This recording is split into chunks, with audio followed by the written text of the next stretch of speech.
All the way from Pullman, Washington to 90-degree Denton, Texas. The Cougars from Washington State in town to take on the Mean Green. North Texas looking to improve to 3-0 for the first time since 2018 back home at DATQ Stadium. They have fired the cannon and they are ready to rock in Denton, Texas. You're watching the American Conference on ESPN.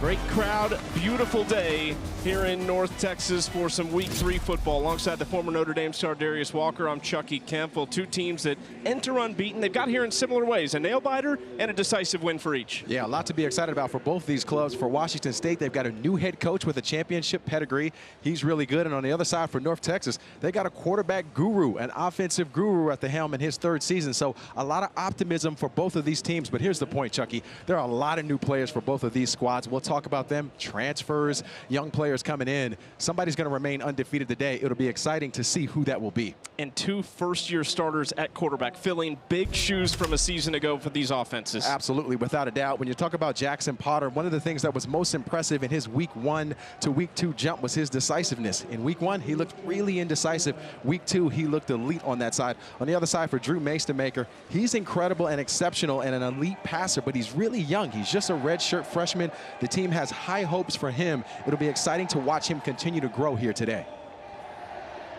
Just about set for kickoff. There is Jimmy Rogers, year 1 as the head coach at Washington State, named the 35th head coach there on December 28th, late after 12 years at South Dakota State, including the last 2 as a head coach, where he won a national championship there, the second of back-to-back in 23. And Chuck, he's talked to us a lot about the investment that's happening at Washington State and why he was so excited and eager to leave a place he'd call home for so long to move to Pullman, Washington, he and his family. So he's super excited, but he's an elite coach. He's got a championship pedigree. We've talked about his winning record and what he's done well. He's bringing that to Pullman. On the other side, it's Eric Morris in year 3, who is familiar with Pullman and Washington State. Made 2 separate stops there, one back in 2012 as a receivers coach for the late Mike Leach. The other is their offensive coordinator just a few seasons ago under Jake Dickert. He is in search of his first winning season here at North Texas. They told us this is their deepest team. They're excited about this season and the opportunity at hand. He was pretty infectious when we spent some time with him this week, he and his staff. You can tell he's a player coach. He gets it. He's excited to move this team around, and specifically on the offensive side, he has some elite quarterbacks that he has seen, so it'll be exciting to watch him route that through his team here today. It is a hot one in Texas. 90 degrees, partly cloudy. There is a light breeze, about 12 miles per hour, coming from the south. We'll see, though, how fatigue plays a factor as this game moves on. Chuck, you mentioned the breeze. It is light. A light breeze. It's just a delicate little dab of wind coming up through here. So conditioning, recovery, all going to be important here today. Ryan Harris tees it up for Washington State. Simeon Evans deep to return for North Texas.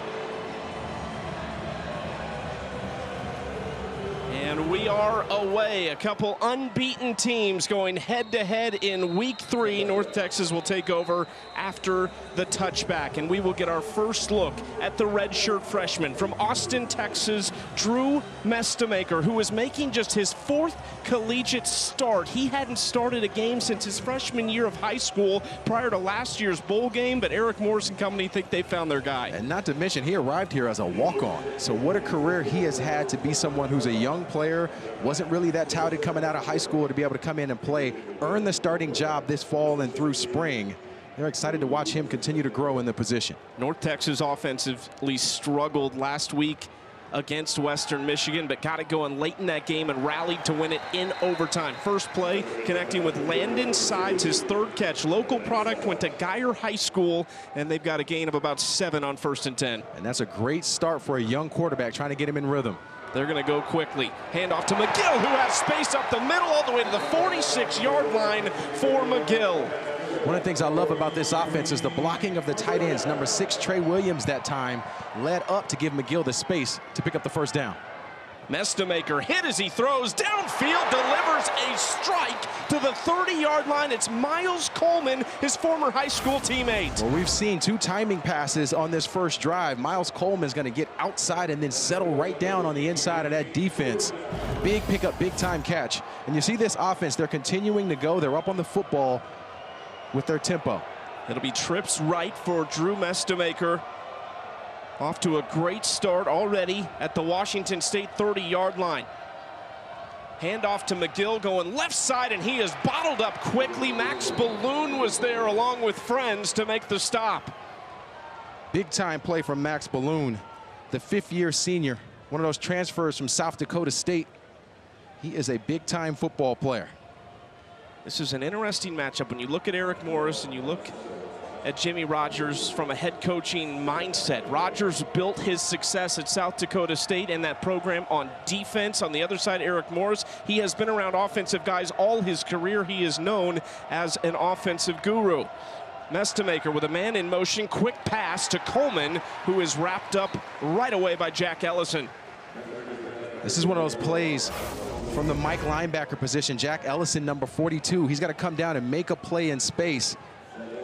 You see this from the Mean Green all season long, where they like those touch passes to try to put themselves in 3rd down and manageable. Jack Ellison's first year playing. He walked on last year and redshirted, and here he is seeing considerable time for this defense. Mestemaker into the flats to Coleman with space on 3rd down, and he jumps out of bounds.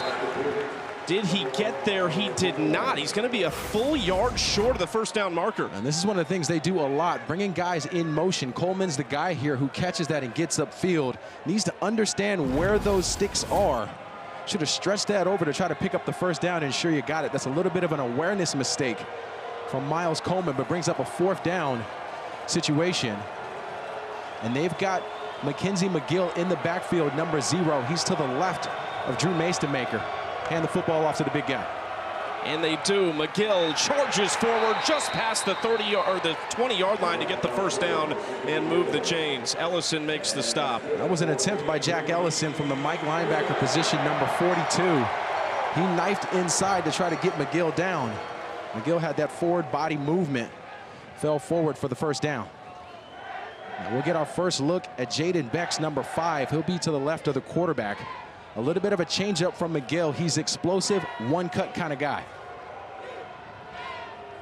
1st and 10, Bex in motion. Mestemaker doesn't see the pressure coming off the edge, and Kenny Worthy gets there. The redshirt freshman from it's Francel, the transfer from South Dakota State. Yeah, Francel's on the corner here working against Braden Nelson. The tackle, he just does not move outside. That's a miscommunication from the offensive line. Nelson's got to flare out to take that edge pressure off. Big time play from Caleb Francel. 16 South Dakota State transfers came with Jimmy Rogers and this staff. That is one of 11 in Francel on the defensive side of the ball, one of the leaders of that unit. Mestemaker with time, clean pocket, goes over the middle and plenty of space there, spinning off a tackle inside the 10 down to the 7-yard line for Landon Sides. This has worked really well for this offense, these crossing routes. They got Landon Sides, Miles Coleman. They're going to cross in the middle of that defense. Nice protection up front to give Mestemaker the time to make that throw. And then Sides showing you that wiggle room with the football in his hands. McGill next to Mestemaker. North Texas 11 of 12 in the red zone this year. 8 touchdowns make it 9. McGill cruises into the end zone, and that is a statement opening drive from North Texas.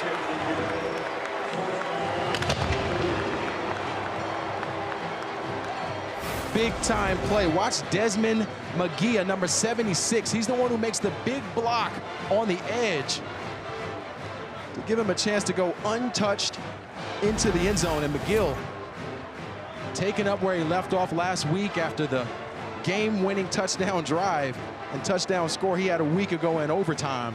He gets to the end zone again for the Mean Green. 1 touchdown a week so far for Mackenzie McGill. Nice little trend he started, as we'll see Kali Unguma, the sophomore from Mission, Texas, on for the extra point. It is up and it is good to cap a 10-play, 75-yard drive over 4.5 minutes. And what a drive for Eric Morris and company. This team, they're rocking and rolling. And McGill gets him to pay dirt. We've got a 7-0 football game.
Seven 0 North Texas over Washington State. Just a few minutes into this game, Eric Morris talked about the importance of starting quick. Job done for him and his offensive coordinator, Jordan Davis. Yeah, particularly at home against a high-powered offense like Washington State has. They needed to score early. Success. One check mark for the Mean Green. Leighton Smithson deep to return for Washington State.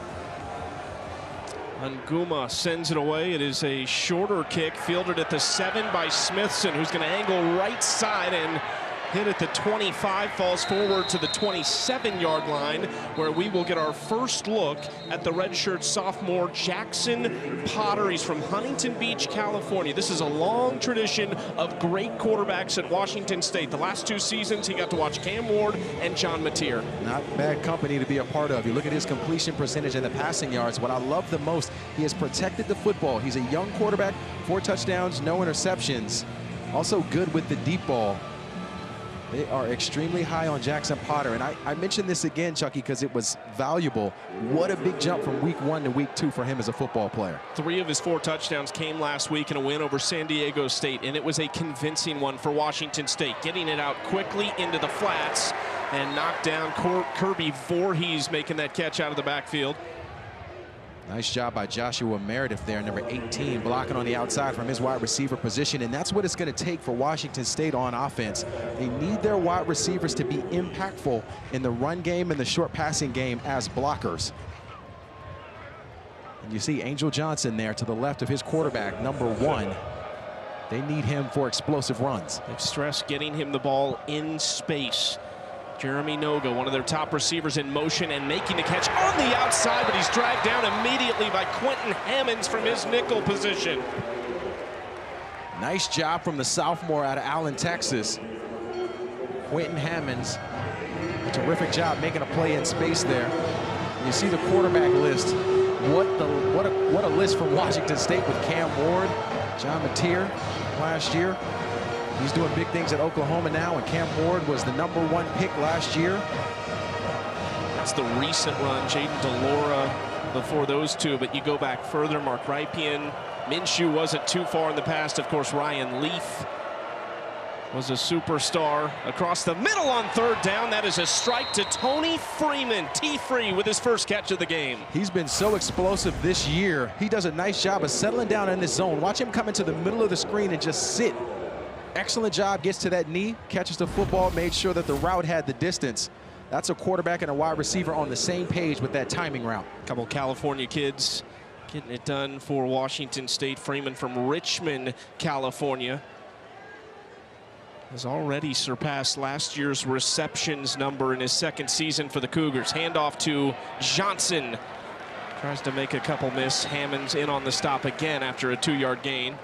Take a look at some of your impact players for today's game. Yeah, a lot of guys needed to make plays on both sides for these teams, but for Washington State, it's Trey Lechner. He had a big game last week, had a couple of touchdowns. And then for the Mean Green, Ethan Day. Saw him play last year at Wyoming. Heck of a defensive lineman, number 90. He makes some big plays. 11 tackles, 2 sacks on the year already for Ethan Day. You mentioned Lechner. He has 7 catches. 2 of them have gone for touchdowns. 2nd and 8 now for Jackson Potter and company. Potter wants to throw. Pressure coming. Johnson got in the way. Throw downfield is picked off. North Texas takes it away for the first time from Jackson Potter. And a big-time return for Evan Jackson inside the 20 and thrown down at the 13-yard line. It's a remade defense under their first-year defensive coordinator, Skylar Cassidy, and that is a big-time play for the Mean Green. Watch Shane Whittier here, the will linebacker. He's going to blitz and blow the running back up. That pressure in Potter's face made an errant throw. And Simeon Evans picks this off, almost takes this the distance, but you see all the green jerseys around him. What an excellent play, but watch this collision here from Whittier and the running back. If you're a quarterback and you see that in front of you, it impacts you no matter what happens. That's a big-time play from the linebacker to set the safety up for a big pick. Evan Jackson, the top returning tackler on this defense, had 3 picks last year. That's his first of the season. Mestamaker trying to make him pay. Tosses out left side for Bex, who gets the edge, and touchdown! Jaden Bex using the speed, and North Texas leads by 2 scores. The Mean Green are on fire. Watch Caleb Francil here, number 9. He's the guy who has the chance to make the play on the outside, but because of the contact and the collision, he loses outside leverage, which means it's a foot race with Jaden Bex to the end zone. And that goes to show you, they talked about Jaden Bex. He's the one-cut explosive running back. They got a number of different guys in the backfield for Mean Green and Mackenzie McGill, Jaden Bex, Ashton Gray. We'll see him as well. Right now, clicking on all cylinders for North Texas. 14-0 after the extra point from Nguma. Everything went right here for North Texas on defense. They have been having quite the day for the Mean Green. Lots of excitement. Whittier sets him up here, pushes Potter to make that errant throw. And then they're dancing on the sidelines, wearing the belt. We got a 14-0 game here in the first quarter. Bex caps it off to extend the lead.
ESPN College Football is brought to you by Progressive.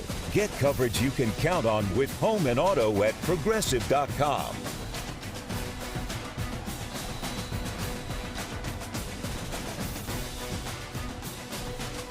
Washington State stunned right now in Denton, Texas. North Texas leading 14-0 over the Cougars.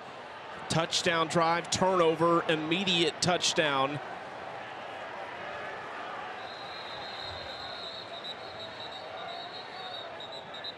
Flag on the field and an injured player also on the turf near the 17-yard line.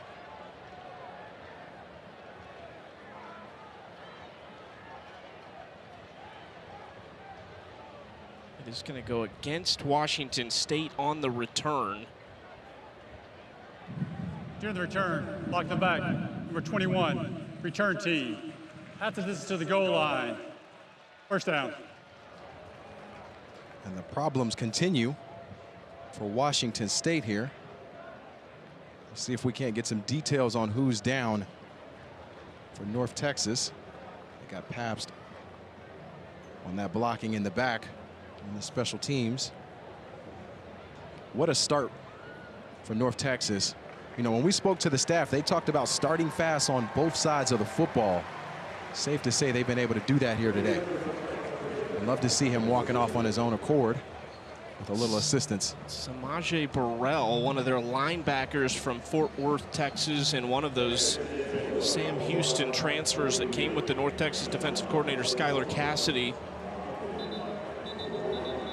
This is Cassidy's first season at UNT as a defensive coordinator. Eric Morris told us he loved what he did at Sam Houston. He brought 6 players with him from that team. But he has turned this defense around in a hurry. But now we get another look at Jackson Potter, Chucky, and this is the first time Potter's had to face some adversity. His first turnover of his young career. We'll see how the big guy responds. And that was a pretty good looking drive, made a couple good throws. Angel Johnson trying to get going, but he is dragged down at the line of scrimmage by Trey Fields coming up from his linebacker position. So nice job by Fields working in space there in the middle of that defense. Now, if you're Washington State, you have to look at guys who start to stretch the field for you at the wideout position. They've got number 21, Carter Pabst. He's at the bottom of the screen. He'll be flanked in the second position of the trips down at the bottom. He's number 21. One of their running backs, Maxwell Woods, is the far receiver who they throw it to, and he's hit immediately by Davion Armstead, and that's going to bring up a third down. This is a dangerous play here as Armstead gets to run full speed to make this play. Maxwell Woods. Armstead, another one of those Sam Houston transfers. He has played a lot of football in his career, has that NFL pro size at 6'1", 180 pounds. They keep him on an island, and you see why. He knows how to compete. 3rd and 5. Washington State has had big third down struggles this season, converting at about 26.5%. Potter with time throws a strike. It was a bit off target, but Freeman makes a really good catch on a bullet pass from Potter. And you see the hand strength from Tony Freeman here. Watch Zero come into frame right in the middle of this defense. He's going to settle down and make a hand catch with those 2 hands. Nice job using the hands. You'll see some wide receivers try to use their body inside on some of those inside throws. Nice job using the hands. Textbook catch. 2 for 2 on 3rd down in this game for the Cougars. So already a good start on that down that they've struggled on. Potter with pressure coming from the backside. Deep ball down the sideline. It's caught. What a play. And it's Carter Pabst, the true freshman from Wichita, Kansas. They said we have got to get him in the game. He is a player. This is an incredible block in the back by Corey Flores. He's at running back. He lays out the Mike backer, which gives Potter the time to throw this down the field. And what a perfect pass from Jackson Potter to Carter Pabst. Big time play. They are looking for big things out of number 21. He is just a true freshman, a young player, but he shows you why they are so high on him. Because he can play. He has 2 catches on the year, one for 34, one for 43, as they get a good chunk there on first down and going to Kirby Voorhees. Nice cut play here from Voorhees. Watch him put that foot in the ground and get up the field. He's able to flank outside of Trey Fields there and pick up some positive yardage. And again, Darius, like I said, the first drive looked pretty good. They were moving the football, and it stalled out because of the interception. This is a fantastic drive right now for the Cougars offense. Well, if you're North Texas, it was the pressure that made that errant throw. So you wonder if they'll dial it up on defense here soon. Pistol set, Voorhees in the backfield as a blocker, and Potter saw the defense on Jeremiah Noga and decided otherwise. David Fisher out there in coverage. The other guy who's been outstanding for them, he was our impact player, Trey Lechner, number 23. He's at the tight end position. You see him in there. Third down situation. We've mentioned the struggles that Washington State has had on third down. A lot of times that outlet is the tight end. You'll see him at the bottom of the screen. Voorhees and Woods surrounding Potter in the backfield. That's Woods in motion. Going to swing it out to him in the flats at the 30-yard line. Gets a good block and gets the first down inside the 20 to the 19 and moves the chains. They have been excellent in the red zone this year, 7 for 7 with 5 touchdowns. Watch Noga on that block over David Fisher. He's the one who extends this play to the outside to give Maxwell Woods the space to pick up the first down. And this has been a really good drive. They've been mixing it up. The Cougars have on offense with run pass. Just the 4th time an opposing offense has been in the red zone against this North Texas defense. Timeout. North Texas.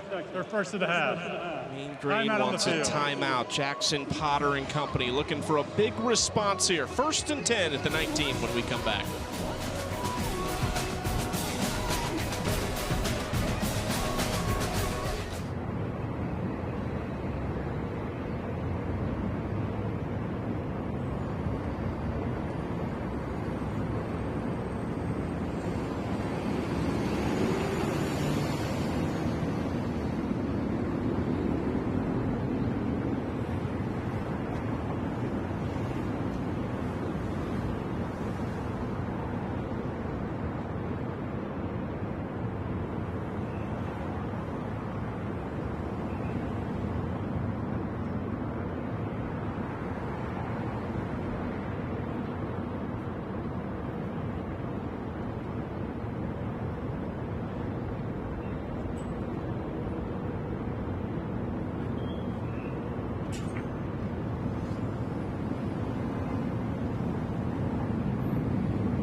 up tonight on ABC at 7:30 Eastern. Third-ranked LSU hosting Florida in Death Valley.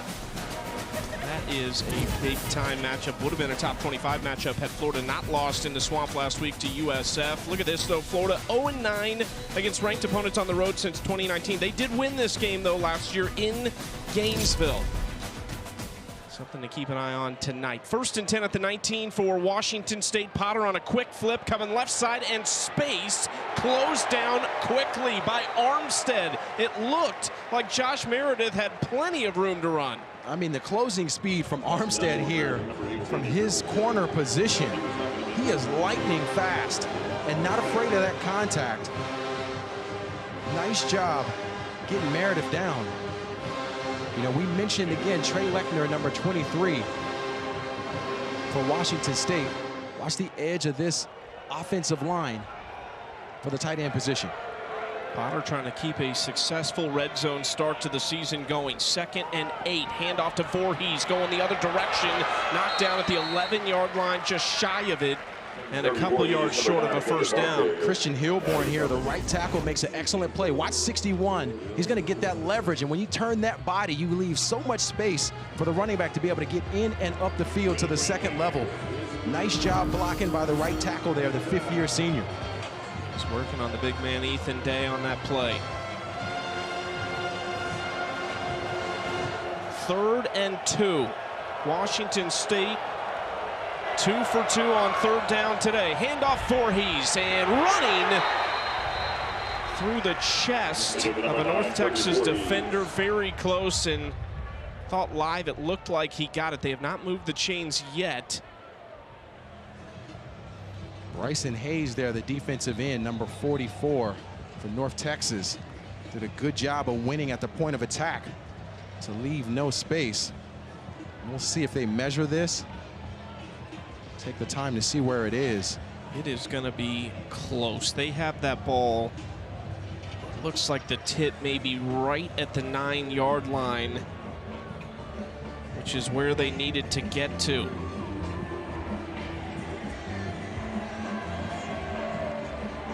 First down for Washington State, and that was close. They are now 4 for 4 today. Something that has been an emphasis, but this is an offense that just seemingly continues to grow in confidence and get better after a really tough start against Idaho in week 1 in Pullman.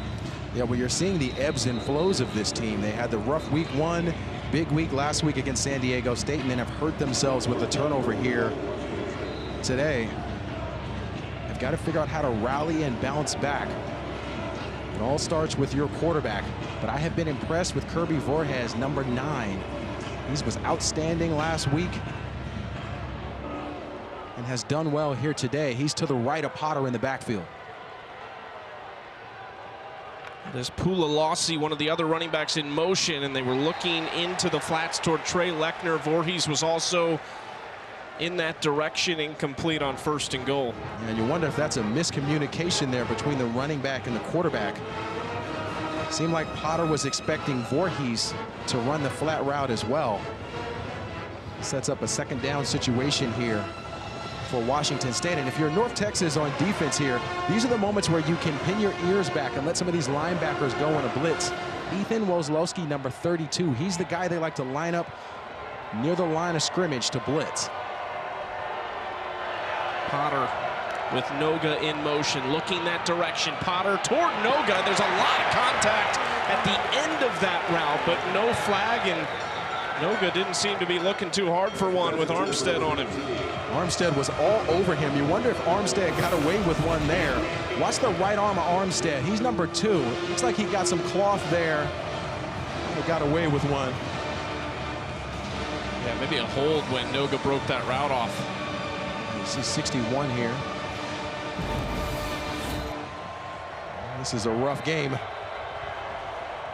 3rd and goal situation here for Washington State. This is an important point in this game and in this drive. You don't want to rush this. And if you're Jackson Potter here, you can't take a sack. Make sure that you move up the field. They have called his number as a runner a couple of times in these situations as well, so don't be surprised if we see the QB draw.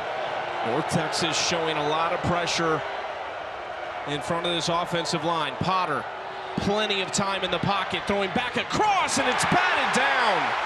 Blanket coverage by B.J. Allen, the Texas transfer. And Potter had a clean pocket here. B.J. Allen was all over the wide receiver here. Not much space for Potter to fit that football in. You have to wonder in that situation on a third down. They've had a lot of success moving Potter, bootlegging, allowing him to run. But a big-time stop for North Texas. This is Jack Stevens from the right hash at a 32-yard game winner in Week 1 against Idaho, and that is perfect for Stevens to put Washington State on the board. Outside of the interception, really both offensive drives have looked pretty good for Jackson Potter in this Washington State offense. Well, we've been impressed really with both sides on offense, moving the football and being creative with the play calling. So got to give credit to the coaching staffs on both sides offensively. ESPN supports the College Football Playoff Foundation's Extra Yards for Teachers Week each year to celebrate great teachers across the country who have inspired so many of us. Nominate a great teacher in your community by visiting cfpfoundation.org.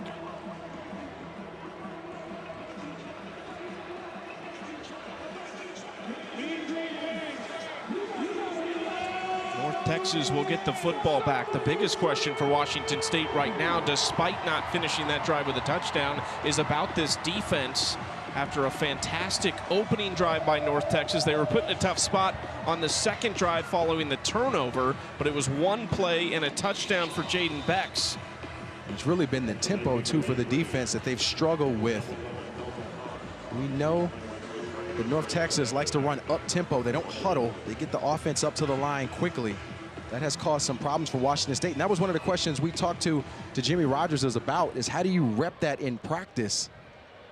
They tried to do some creative things, but there's nothing like game reps against the speed of North Texas. Yeah, I can't get the scout team quite to emulate what they do. They said they did a lot of mental reps to try and handle this defense. As you look at these first couple drives, 10 plays, 75 yards, one play, 12 yards after the Evan Jackson interception, and great return off the Potter pick. And Mestemaker, 5 of 5 for 59 yards, so he's been perfect so far, has a real command of this offense. And that's one of the things that's interesting for them on offense, Chucky, is Mestemaker has a lot of optionality in what he can choose to do with the line of scrimmage, so we'll see him change plays sometimes on his own. Mestemaker hands off to McGill, cutting around and hit hard by Jack Ellison, who we've said his name a lot already early in this game. A pickup of about 3.5 on first down. It's another one of those good runs that just keeps the chains moving. Mestemaker with time, throwing down the field and caught near midfield. Cameron Dorner, his 10th catch of the season, now over 130 yards receiving through 3 weeks. Thought Tucker Large here, the safety #1, had a chance to break on this football. He was unable to get there in time before Dorner was able to make that catch. Nice pitch and catch from the quarterback to the wide receiver. They're really high on Dorner, said he might be the most talented guy in that receiver room. 1st and 10 at their own 48-yard line. Mestemaker handing off to McGill, who charges forward, and again, a physical Cougars defense. Comes down hard. Parker McKenna, Cale Reeder also in there. And they need this out of McKenna from that will linebacker position, number 44. He is exceptional in space. He's been playing well today. Mestemaker, pressure coming, flags down, and throws it away. There was actually a player over there. Mackenzie McGill was there, but I think he's shaken up. Looked like they might have gotten a hold here on the offensive line. Isaac Terrell, number 88, the defensive end for Washington State. I think he had a win on the outside. Offense, number 6, 10-yard penalty. Repeat second down. Trey Williams there, their Swiss Army knife. He's the guy that they bring in 11 and 12 personnel. He's really tough to tackle with the football in his hands, too. They've been impressed with how he's grown as a blocker. But that time, a little too much cloth. 12 seconds left in the first quarter, possibly the final play of the opening frame. Jaden Bex is the running back. We'll keep an eye on McGill after he came off following that last play. Bex in motion. Mestemaker, pressure coming, a little tunnel screen coming across the middle, back to the original line of scrimmage and just shy of midfield.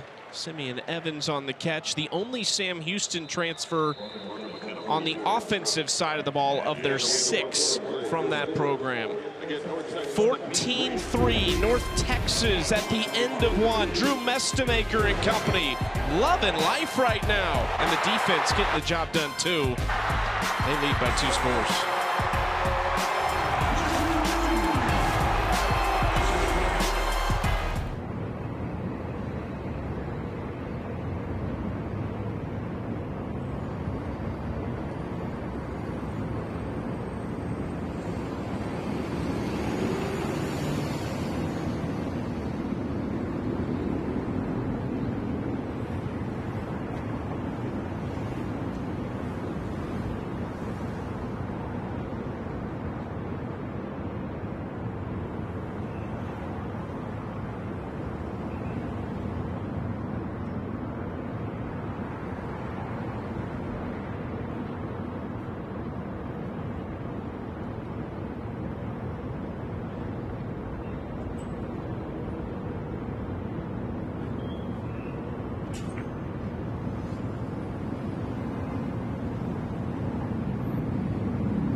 (14-3) North Texas over Washington State, start of the second quarter. Despite it being the first meeting between these two programs, there is a connection. Eric Morris said he got his first full-time job at Washington State under the late Mike Leach as their inside receivers coach. He returned there just 4 years ago as the offensive coordinator for Jake Dickert as Mestemaker takes off, but there is a flag on the play, so we'll see what that is. But he talked about Pullman. He said it is a special place, proud community, blue collar, and said Holding, number 54, offense, 10-yard penalty, repeat, third down. Said he really felt comfortable there. He's from a small town in Texas, so that small town feel was familiar to him. And he said, I also had a really good experience returning under Jake Dickert because it was the first time he had worked under a defensive-minded head coach. Yeah, he's got a lot of love for Pullman for sure. And you actually see it play out a little bit in his offensive style and how he approaches quarterback play. He played for Mike Leach at Texas Tech and then took that first full-time job at Washington State under Leach. Now at North Texas in his 3rd year as their head coach. 3rd and 19, Mestemaker out to Bex in space, and a great open field tackle by Large. Tucker Large, one of those 11 defensive transfers from South Dakota State, back-to-back first-team all-conference there. Yeah, they're so excited to have him back because he's been banged up, but he's #1 here. He's going to come in and make an incredible open field tackle. It is really hard to get Jaden Bex down. We've talked about his explosiveness and his speed, but that is an experienced safety coming down and making a play. No wonder he's the team captain. Maybe a chance for some momentum now for the Cougars after a nice defensive stand, their first against this North Texas offense. Sawyer Evans boots it away to Tony Freeman, who fair catches it at the 13-yard line. And on the other side, you have a new man in charge for Washington State in Jimmy Rogers. And look, he went to South Dakota State when he was 18 years old. He said, I had numerous chances to leave, but this one felt like a place I could win, and I could do it with a national brand. He said, I also had the chance to keep my staff together. That was important. He said, anyone that tells you they got here without their staff, I just think that's crazy. And said he wanted to bring these guys along because it was a group effort. It's so true, though. You see a lot of these coaches get head coaching jobs, and then they don't bring any of the other staff from where they were previously. So he is a stand-up guy to bring the staff with him down to Washington State. Handoff to Johnson, who is cutting and weaving. Dragged down after a decent pickup by Richard Outland Jr. Washington State has a number of running backs that will play. There's Angel Johnson there, also Maxwell Woods and Kirby Voraz. They will rotate those guys in the backfield quite a bit. One of the things we haven't seen for Jackson Potter yet is to give him the opportunity to throw the football deep. Voorhees in the backfield with Potter alongside with Johnson. North Texas showing pressure off the edge. It comes, and the throw out wide, cut down for a loss of about 4 yards. Tackled. And you'll see him come in and make this play on Voraz. Voraz is pretty nifty with the ball in his hands. That was kind of a dangerous pass, though, from Jackson Potter, not giving his running back an opportunity to be able to cut that football upfield. Brings up a big 3rd down for Washington State. They're trying to pull a little bit of this momentum on offense into this game after marching down the field. It's Colin Lewis on the stop. They said they will rotate guys in a lot. Potter looking downfield, has a man, and caught just shy of midfield. Landon Wright, the redshirt freshman from Fresno, California. That is his first career catch. You have to love it. Potter getting a chance to open it up downfield. And one of the things they've told us about Jackson Potter are the deep passes. This is the first time they allowed him to throw that football right down the field, and Wright showing up in a big way for his first career catch. Welcome to college football. Second season, redshirted last year, though. Hadn't made a grab this year. They get it outside on a physical tackle near the sideline against Leon Neal Jr. Neal has a touchdown on the season as well. That's his 4th grab. Will Jones, the 2nd, takes him down. Potter's starting to really look good. Yeah, he's looking really good. He's starting to settle in, too. But one of the things they've told us about this wide receiver core is they rotate the guys. Everyone brings something a little bit different to the table. They will feature everyone at the wide receiver position, 6 to 7 guys. Potter loves to spread it around. Handoff, nowhere to go for Pulalasi. Shane Witter got there first.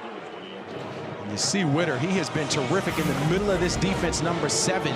He's got a knife down, beats the center on the play. Johnny Lester, nice job by Shane Witter. He has been destructive and disruptive for North Texas on defense so far here today. 3rd and 6 for Potter, who has 11 completions to 8 different receivers. We've got Tony Freeman, number 0. He's in the slot position. Handoff to Pulalasi, who cuts outside, now trying to get downhill to the line. He's going to be 2 yards short. Lewis made the stop. You thought he had a chance to get there. The left tackle, Ashton Tripp, number 71, pushed his guy outside. But Pulolosi still went outside to try to pick up some big yardage. This brings up a 4th down situation here. They usually like to lean on the running game. Pulolosi's number 20 to the right of Potter. Redshirt sophomore Leo Pulolosi on 4th and 2. They are 4 for 5 on this down this season. Potter throwing, long throw, and it's caught and converted. It's Joshua Meredith to move the chains. It's a good job blocking in the backfield by Pulolosi. Watch 20, he's gonna knife down, take his defender down. That added some space for Potter to be able to see down the field to get that pass out to Joshua Meredith. You gotta show love to the running backs when they do their job and pick up a defender. Love to see it from the big guys. Angel Johnson is the back with Potter. 1st and 10 at the North Texas 41-yard line. Hudson Cedarland was the tight end in motion. You just saw move across the field. Potter looking to his left. High throw and incomplete. Lewis thought he brought that in. The officials immediately saying no, it hit the ground. Yeah, there's a flag, too, on the play on the near side. Let's see what the call is. This is about 5 yards downfield. Foul. The 65 offense. 5-yard penalty. Repeat first down. Looks like they got Brock Dew there. The center, number 65, going down the field. An eligible guy downfield, number 65. Love to see the big fella trying to make a play there.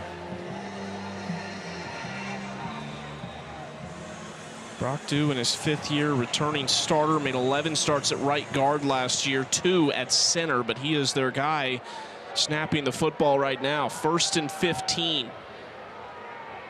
Potter sends Meredith out wide left, throwing down the seam, too high. That one was picked, and Lewis knew it. The 2nd takeaway for the Mean Green defense. This is back-to-back errant throws from Potter, just too high to Trey Lechner there. And what a heads-up play to break on the ball by Colin Lewis. Mean Green, 2 interceptions, 2 takeaways. They're up 14-3.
14-3 North Texas, and they just got the football back. Their second interception. Colin Lewis, the sophomore, taking it away for the Mean Green defense and giving the football back to Drew Mestemaker. They did review the play in the break and upheld the call on the field that it was an interception. 1st and 10 at their own 30-yard line for Mestemaker and company, who had to punt it away for the first time on their last offensive drive.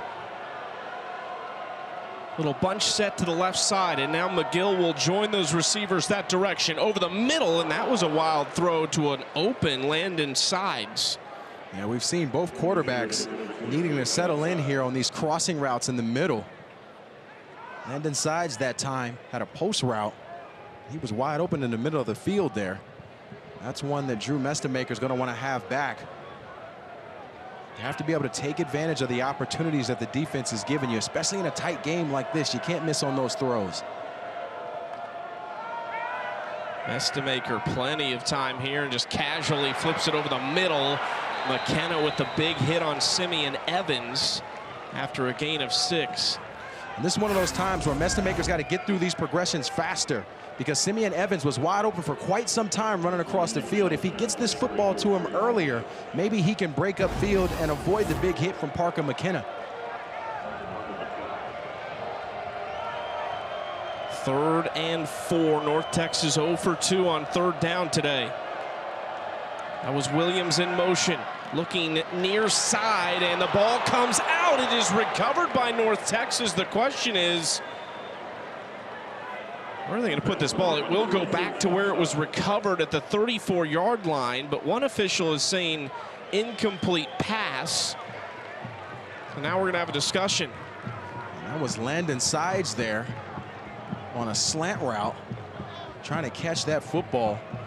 The question is did he have full control and take a couple of steps, which is what they're talking about at the moment. And regardless, this is going to be a punt situation for North Texas, because it's either an incomplete pass or the ball's going to go back to the 34-yard line anyway.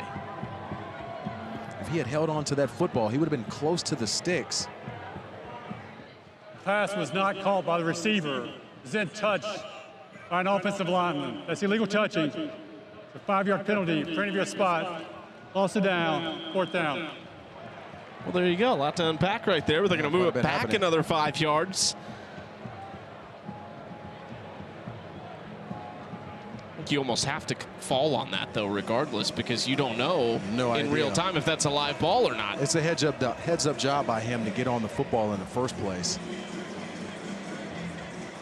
But that's a big stop for Washington State on defense. They've been kind of on their heels so far the first part of this game. So if you're Jimmy Rogers and company, you got to be excited about the stop there defensively. Tony Freeman deep to return from Sawyer Evans, who helped this North Texas punt return defense finish #2 in the country last year, allowing just 1.3 yards per return. The receiver did not catch the ball. It's under further review. Take another look at this. And again, it's not really going to matter. We will punt the football away. Likely anyway. 14-3. We'll take a break.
14-3 North Texas over Washington State in a battle of two unbeatens here in week 3 in Denton, Texas. Well, let's take a look at this week's college football rankings, brought to you by Allstate. Ohio State up top. They've got Ohio at 7 Eastern tonight. We mentioned the LSU-Florida game, 7:30 Eastern on ABC. The one I'm keeping my eye on. We're going to Tampa next week to see South Florida. That's right. They've got Miami, a battle of two top 20 teams. That game at 4:30 Eastern.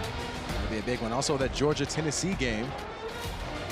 It's another one that has SEC implications all over the board. Does Georgia get it going? Can they get it going?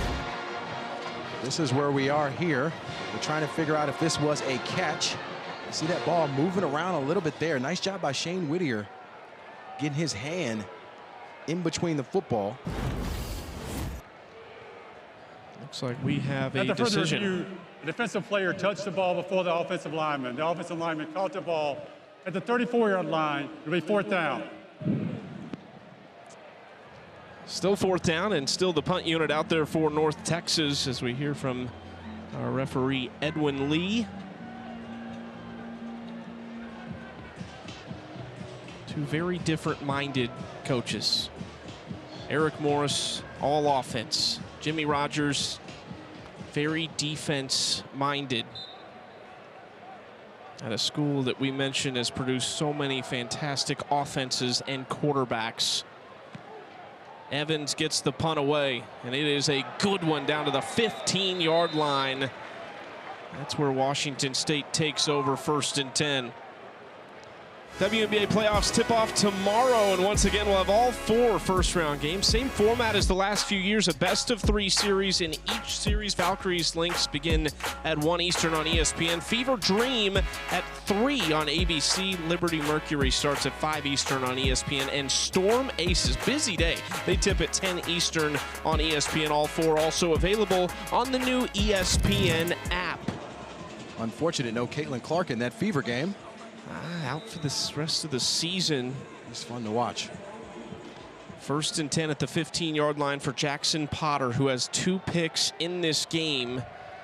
Really his only 2 mistakes. They've just been big ones. Voorhees looking for space. The ball comes out, and it's another takeaway. A nightmare start to the drive in this game for Washington State. And Voorhees is trying to make a play here. From the running back position, he's fighting for more yards. You can't fault him for fighting for more yards here. He's not high and tight with the football. You got to have 2 hands in traffic on there. Gets pulled by the collar and drops the football. And the 3rd turnover for Washington State. Will Jones forced the fumble. Zaylon Scott, the redshirt freshman from Cedar Hill, Texas, jumped on it. That is a -3 in the turnover column for the Cougars in about a quarter and a half, not even. What a turn of events here in this 2nd quarter for Washington State. Watch out for North Texas potentially taking a shot at some point this series. Ooh, the trickery. Mestemaker spinning around in the backfield, and it doesn't amount to much as Washington State sniffs it out with Cale Reeder, who is making his season debut today. Yeah, a lot happening here on this play. You see Mestemaker finally comes around and pitches it. Got Trey Williams, number 6, to lead on this play. That's a really good job by Washington State defensively of holding it to a 2-yard gain, because there was a lot happening in the backfield there for North Texas. Gotta think at some point Mestemaker's thinking, when I turn my back to the field, I hope I don't turn around to something bad. Beck's fighting for yardage, and he's not going far either. Number 5, Jaden Beck. Finished off by Bryson Lamb. And this defense for Washington State starting to pick it up as well. Led by Caleb Francel, number 9. He's the guy who is the glue for this defense. He and Anthony Polano, number 0. They need both of these backers to make plays in space. Those are 2 guys that were a part of the #1 scoring defense in FCS the last 2 years. Mestemaker throwing toward the corner of the end zone, just beyond the reach of his intended target, but there is a flag on the play. He was looking for Coleman. Tucker Large in coverage and maybe some contact at the end. The question is, did Tucker Large... Pass interference, number 1. defense. Ball replaced at the 2-yard line. First down. Does he turn around and look for the football while this football is in the air? Watch Coleman working against Tucker Large. Does he turn and look? He does turn and look. That is a tough one from the angle that we see there. Not sure if he had his right hand on Coleman the entire time, but he did exactly what you're coached to do, which is to turn to look for the football while it's in the air. But the miscues and the problems and penalties for Washington State continue to hurt this team. McGill in the backfield. Throwing that direction, and that is an easy touchdown for North Texas. Brandon Young. They had 3 tight ends on that side of the field. It is Young who gets the touchdown. That's his first catch of the year. They had a cavalry in front of him. Trey Williams, number 6. A lot of green jerseys here on this quick pass. You see the guys blocking. And number 9, Caleb Francel, had no chance from stopping that touchdown. And you have to give Eric Morris and his staff a lot of credit. They have capitalized on the turnovers to put points on the board. Kali Unguma puts it through for the extra point. 21-3, North Texas over Washington State. 7 to play in the first half.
(1-3), North Texas leading Washington State with 7:07 left in the first half.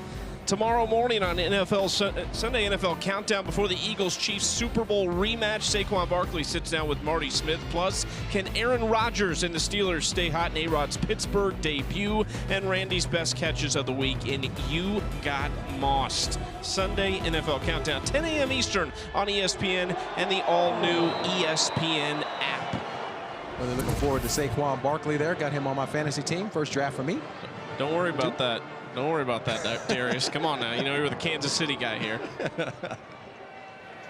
And Guma boots it away. for a touchback.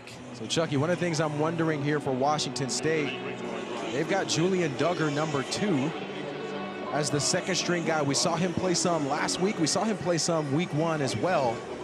The question is are they bringing him in for a mix-up here and a change of pace? And it looks like they are. He has thrown 1 pass, 0 for 1 passing. He does have their lone rushing touchdown of the season last week against San Diego State. Duggar, a redshirt freshman from Pittsburgh, Pennsylvania, and he spent last season at Pitt. 1st and 10 at the 25-yard line for the talented freshman. Handoff to Johnson, who is a long way from home and somehow is only going to lose a yard on this play. You know, when we spoke to Coach, one of the things they talked about with Duggar is allowing him an opportunity to pass the football. He hands this off to Johnson, nowhere for Johnson to go. But that's been the Achilles heel really for Washington State on offense when they bring Duggar in. They have yet to allow him to throw the football. He's either handing it off or running it himself. They told us they were going to try to change that up. So far, they have yet to do that with Jackson Potter coming back in the game. Potter in the game, 12 for 18, 123 yards, 102 interceptions. Throwing short to Johnson, trying to spin away from the tackler. Not going to happen. Quentin Hammonds making the stop, and this drive is going backwards right now. This is a nice job by Hammonds here, just playing outlet to the running back, waiting for something to happen. Nice job spying on the running back there, able to get him down to force another 3rd down. Some fresh bodies on the defensive line for North Texas. Zaylen Scott and Fadafehi Vailea come into the game. Chucky, they've got Jeremiah Noga, number 15. He's out to the bottom of the screen. He's the deep threat. Little screen and not going to happen. Thrown out of bounds. Shane Witter sniffed it out from the start. If there has been a guy defensively for North Texas who's playing lights out, it's number 7. Shane Whittier. A lot of times you see linebackers in the screen game get a little bit confused when they see color in their face. But Whittier is a smart player. The senior transferred in from Oklahoma. He can run. They will blitz him as well, but he's a smart football player. Big time stop for North Texas. Last 5 offensive plays for the Cougars as this gets away from the punter, and it is blocked. Bouncing at the 29 and fielded at the 30. Harris couldn't corral the snap immediately, and then North Texas was all over it. I'm not sure what happened here. The ball was low. He still got his hands on it. Had to get up and try to punt that away.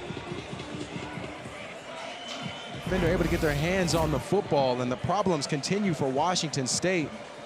Not only the miscues on offense with the turnovers, but now the kicking game becoming a problem. And you have to remember here too, Chucky, for Washington State, this is their first road game of the season. The environment's hot, temperature-wise as well. Mental issues right now for the Cougars. 1st and 10 at the 30, trying to get outside, and 4-yard gain on the 1st down carry by Miles Coleman. One of their wide receivers, top returner from last year, is a true freshman, caught 36 passes for 378. Mestemaker spinning, turning, and he did have a man open, but he had pressure in his face. He kind of got himself turned around a little bit there. They were trying to get him on a bootleg to his left. But because of the pressure, he had to stop and get that football back inside. Now, Chucky, this is one of those instances where, yes, they want to play up tempo, but you need to make sure that you're in the right play. So there's nothing wrong with slowing it down a little bit in this crucial part of the field to try to keep the drive going. Bex is the back with Mestemaker. Washington State has got to hold here. Plenty of time over the middle and a 1st down. Diving forward is Simeon Evans all the way to the 17-yard line. Goodman and Peterson in on the stop. Jack Ellison, the Mike linebacker, number 42, bails out a bit. Not sure why he's going backwards in his protection. He's got to cover that flat route in the middle of the field. Instead, he bails out in coverage, forgets his responsibility. That allows the Mean Green to pick up the 1st down. Believe it or not, the first 3rd down conversion today for North Texas. Mestemaker play action, looking on the slant pattern. Nice job defensively by Jamori Colson, but there is a flag down. So maybe too much hands from Colson. Pass interference, number 5, defense. Ball's placed at the spot of the foul. First down. If it can go wrong right now for Washington State, it has. It really has in all facets of the football game. Colson's the 5th-year senior. He's been one of their steady products, really improved from week 1 to week 2. Has good screen game discipline, but got a little too handsy at the end of that play to extend the drive here for North Texas. Sets up 1st and goal at the 7-yard line. North Texas 3 for 3 in the red zone today. 3 touchdowns. Mestemaker spinning and knocked down. Back to the line of scrimmage. Buda Paletti in on the stop. Paletti, a transfer from New Mexico State, spent 3 seasons there. Had good year last year, 6.5 tackles for loss, 4.5 sacks. Yeah, he's a very strong defensive end to the outside. But we see McGill, Mackenzie McGill, number 0. He's back in the game next to Mestemaker. Bunch formation to the far side of the field. Mestemaker throwing toward corner of the end zone, caught, touchdown. Trey Williams III. They are using their big tight ends today. They sure are, and Trey Williams showing you that athleticism at 6'3", 229. He's working against Matthew Duras here, number 23, and Duras is out of position from the start. An incredible break at the top of that route from Trey Williams. And helped up the band member that he truck sticked in the corner too. He's a gentleman, as they say. I remember you running through band guys, you know, you didn't help at all. I'm saying I would just shoo off the tuba, the tuba player. Exactly. You got to celebrate. You got to do a dance. Your trumpet. I'm not thinking about you and your trumpet. 28-6. This is a shocker. I think coming in, we both thought North Texas, really good football team. I think they're going to be a problem in the American Conference. But at the same time, Washington State improved so much week 1 to week 2. You know they've got a great defense, so you had this interesting matchup, offense versus defense, but Potter has looked good, and they've done a lot of things wrong in this first half. And sometimes what can kind of get undervalued is like that first road test, that first road game is pretty challenging, especially coming to a new environment. That environment is a new stadium, a new crowd, but also new temperature, new climate.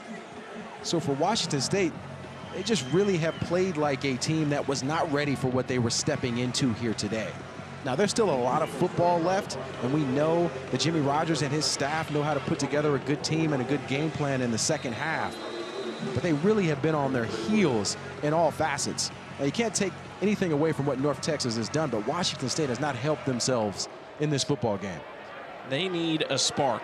Smithson from the goal line. Can he provide it? No, he can't. He is smacked by Jaden Manning. What a hit. There's a player down for Washington State. My goodness.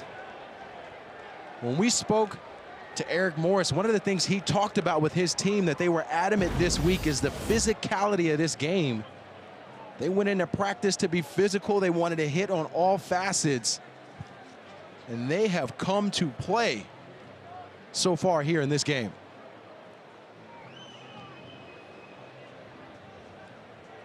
So they are tending to an injured Cougar. We believe it is Gavin Barthiel, one of the Washington State linebackers, a redshirt senior from Lakeland, Florida, who actually started his career in Pullman. Spent a couple seasons there in 21 and 22, and then spent the last 2 years at Utah State before returning this year. It is Barthiel who, fortunately, is going to walk off under his own power. We appreciate seeing that by being able to keep going. The 6-foot senior out of Florida. Here he is at the top right of this frame. You see the collision there. It's a nice textbook block. He actually got the better of J.J. Sure Jean Lewis, excuse me. Jean Lewis was the one who actually tipped that punt just minutes ago. This feels like the most important moment in this game right now for Washington State. 3:20 to play in the first half, and they are down 4 scores, I should say. 1st and 10. Potter stepping up and throwing back across his body. A nice throw, and they get to the 28-yard line, close to a first down, connecting on the play with Maxwell Woods. This is something that Washington State's going to have to continue to do. Give Potter a chance with his legs, the bootlegs. He does a really good job with his accuracy on the move as a quarterback. Again, out to his running back in the flat, makes one miss. Nice move by Woods, and he's got another first down near the 40-yard line. Ooh, a little shake to him in open field. Yeah, a little wiggle. Love to see a guy do that. Watch Woods catch this football and plant that foot in the ground. Make a guy look silly on the outside. Nice job picking up another first down. And they may have found something here in getting the running backs out in space against linebackers in the passing game. Potter, plenty of time, kind of a double clutch. Flag comes in the middle of that offensive line.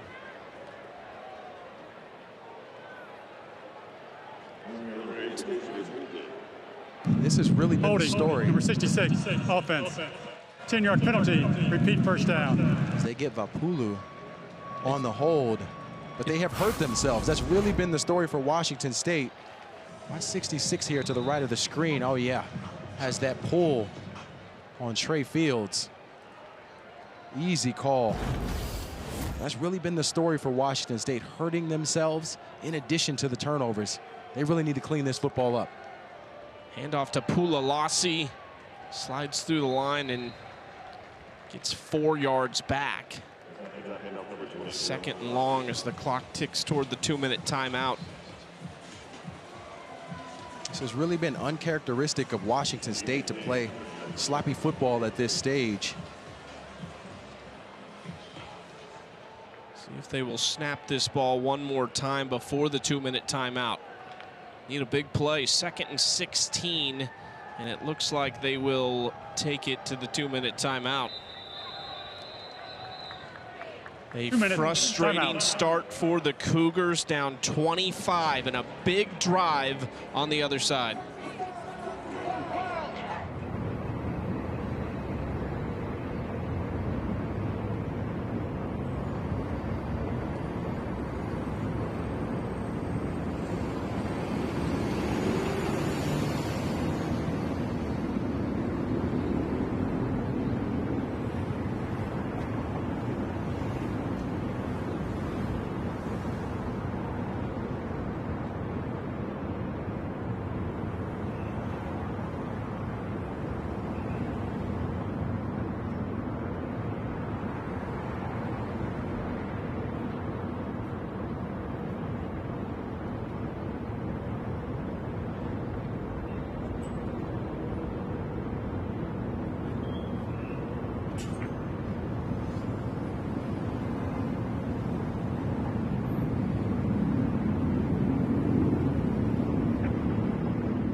Cougars trailing big here in Denton, Texas. Jackson Potter, the redshirt sophomore from Huntington Beach, trying to lead them down the field for a late first half score and some momentum. What have you seen from him today? Well, he's looked all right. The issue really has been that they haven't allowed him to really air it out in terms of deep passes. 16 of 22, we've seen the 2 picks. They were a couple of errant throws.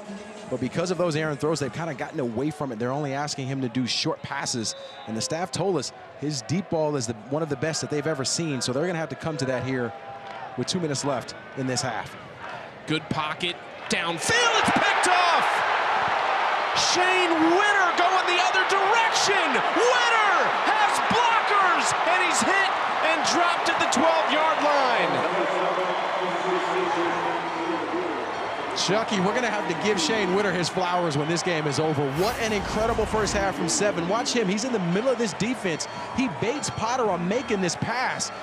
From his linebacker position, he drops back in coverage and just waited until that football was in the air to come over and snatch it, take it the other way. And if it wasn't for Christian Hilborn making a tackle there, the big right tackle coming in towards the end of that play, that would have been 6 points. They brought in an up-and-comer, Skylar Cassidy, to be their new defensive coordinator at North Texas this year. He brought 5 players from their Sam Houston defense that was excellent a year ago. Shane Witter, though, Ethan Weslowski, a couple of those holdovers from North Texas's defense last year, they are fitting in perfectly so far. Toward the end zone, touchdown! On the first play after the turnover, caught by Landon Sides. The Denton native having a great day, and this is a first half blowout to this point. And watch Kobe Humphrey here, number 2. He gets lost during this play. It took a long time to develop, but number 2 was so late getting over to the play to try to get Sides down. Sides was open for some time on that play. It just took Mestemaker a moment to find him. But because Humphrey got lost in the coverage, left Sides wide open. And everything is working right now for the Mean Green. 35-3.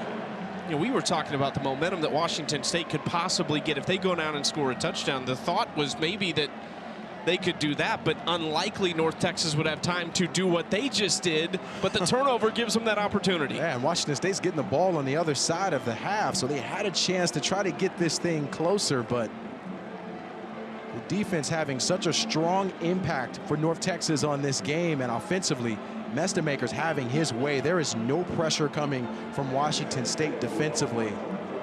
Parker McKenna, Anthony Polano, Caleb Francel, none of these backers have been able to get home on blitzes. So you got to credit this offensive line as well for North Texas in protecting their quarterback. But right now, Chucky, it kind of feels like 7-on-7 for Mestemaker out there. He's got all the time in the world to make these plays. What a shocker for everyone here except for Eric Morris. Eric Morris said it blows his mind sometimes how little football that Drew Mestemaker has played and how good he is on game day. This is his 4th collegiate start. He didn't start in high school since his freshman year. He played safety and he punted. He was a backup to Deuce Adams his final season of high school. There was another college quarterback ahead of him prior to that, as there's a player down on the field for North Texas now. But the sky is the limit for Mestemaker. One of the things that Eric Morris and Jordan Davis, their offensive coordinator, also told us about Mestemaker was his processing speed, just how quickly he's able to process what's happening on the field in going through his progressions and ensuring that offensively they're in the right call. But he has looked comfortable. He has looked confident. He's certainly showing you that he has a command of this offense. But for Washington State, they desperately need to get some pressure on him to help rattle him a little bit, because you've seen what happens if you give Mestemaker time in the backfield to find wide receivers. He will find them and deliver an accurate pass. It's Jackson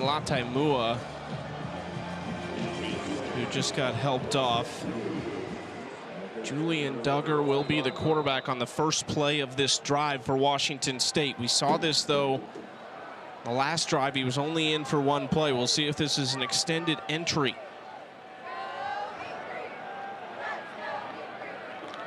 Duggar will throw it this time for just the second time this year. Big hit on the outside as Freeman can't hang on. Armstead closed down the gap quickly. This is one of those situations for Duggar where they're going to have to figure out how to let him settle in. Now, the problem is you put him in a situation 35-3, it's down. We were hoping they got him in earlier in the game to give him a chance to make a difference with his athleticism. Now you're expecting him to make these passes and to go through his progression. Tries to keep it, and it is a fumble, and North Texas has it. 5 first-half turnovers for the Cougars, and Trey Fields ends up with the football.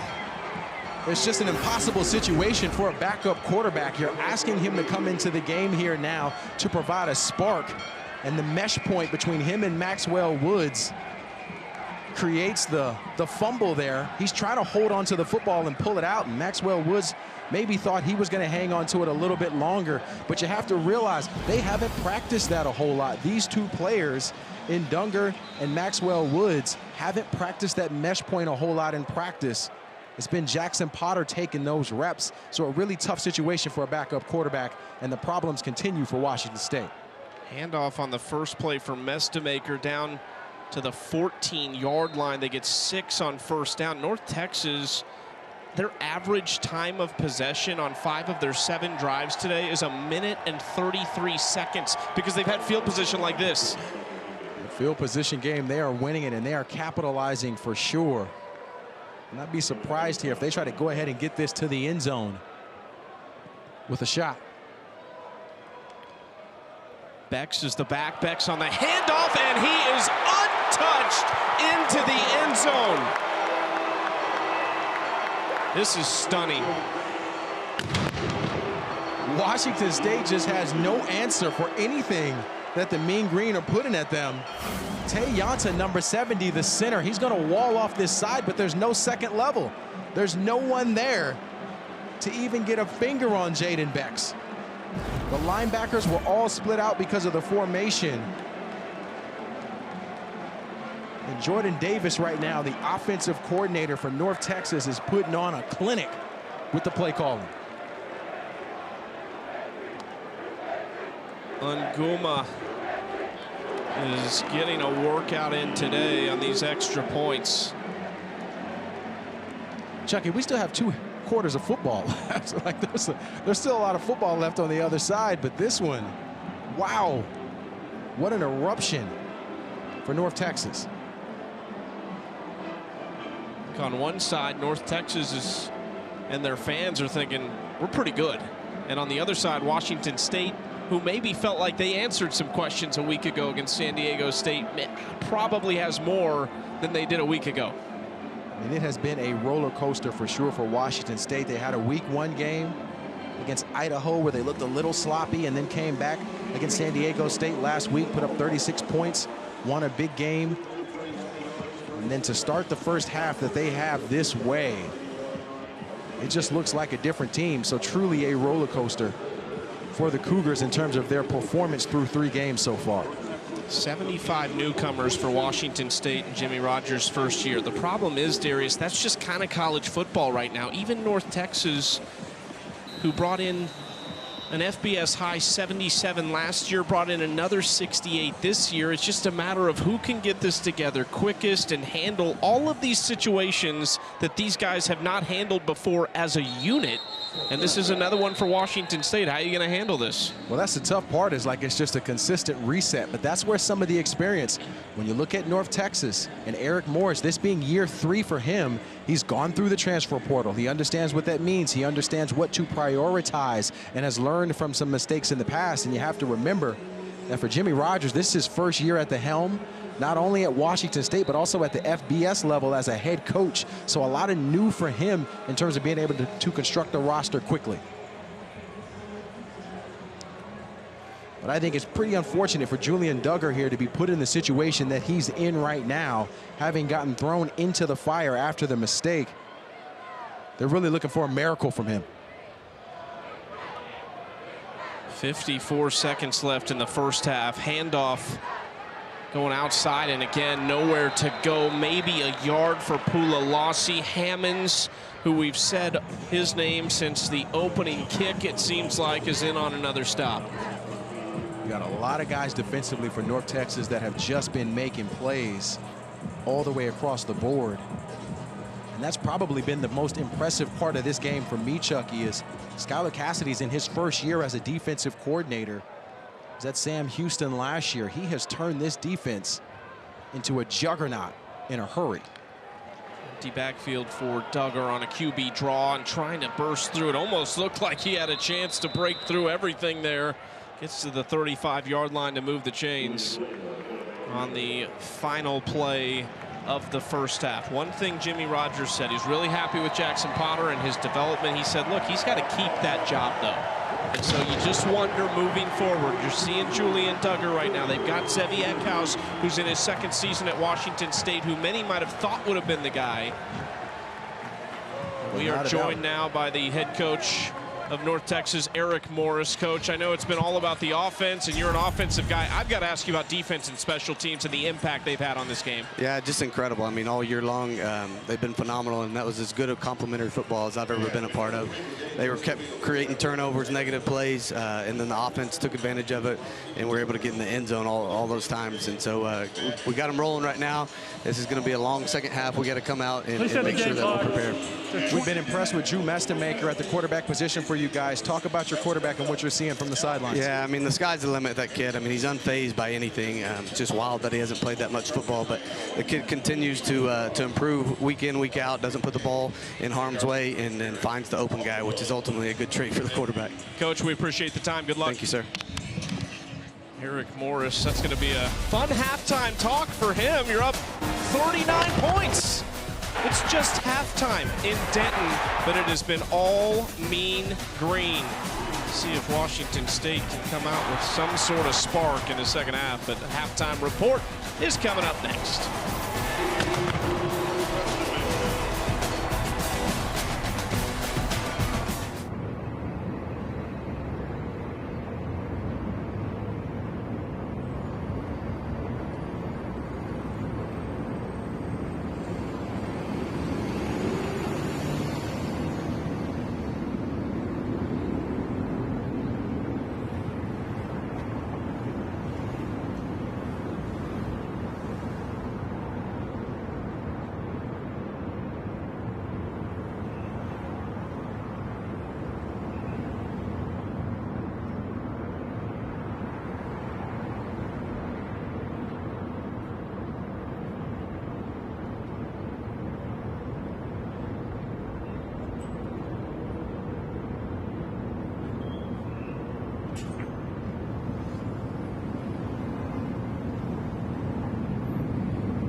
thank you to Tom Malone for making today's performance special. Commemorative Tom Malone shirts are available for purchase under the wing of the concourse, with the proceeds coming back to support the students of the College of Music and the Green Brigade. The director of the Green Brigade is Amy Woody. The assistant director of percussion is Patrick Tierney, and the color guard director is Tony Sides with assistant Ian Collard. The graduate teaching assistant is Melinda Coleman. Drum majors for the Green Brigade are Brianna Adams, Camille Gonzalez, Bradley Oates, and Charlotte Howard. The voice of the Green Brigade is Nate Wise.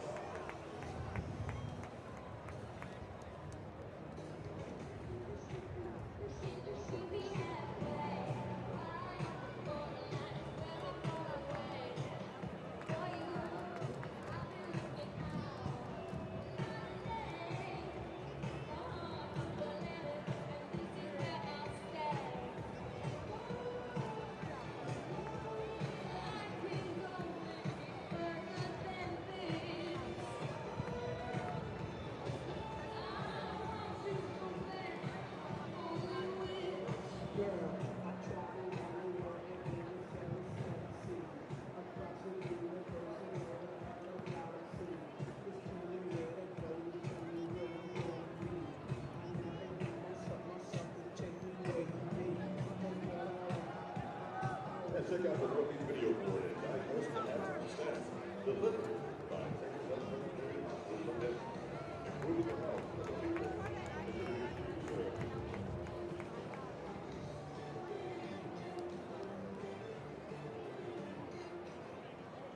Classic moments are brought to you by Mazda of Denton. Coming off of a bye week, the Mean Green football team rolled back into Denton on October 15th of 2022 on a bit of a roll. And the hottest unit on the team was the offensive line. With a stable of solid running backs and the best big uglies in the league up front, this was a unit ready to run the darn ball all day.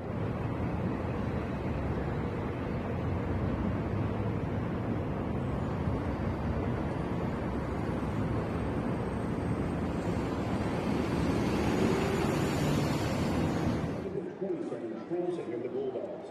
That resume included touchdowns by Oscar Attaway, Ikaka Ragsdale, and Iowa Day, who wrote 92 yards for his score. The win put the Mean Green at 4-3 overall, the best 7-game start since 2017, and the first 3-0 start in league play over that same time frame. The rushing dominance would continue, but it was never better than on this day. A classic moment in Mean Green history.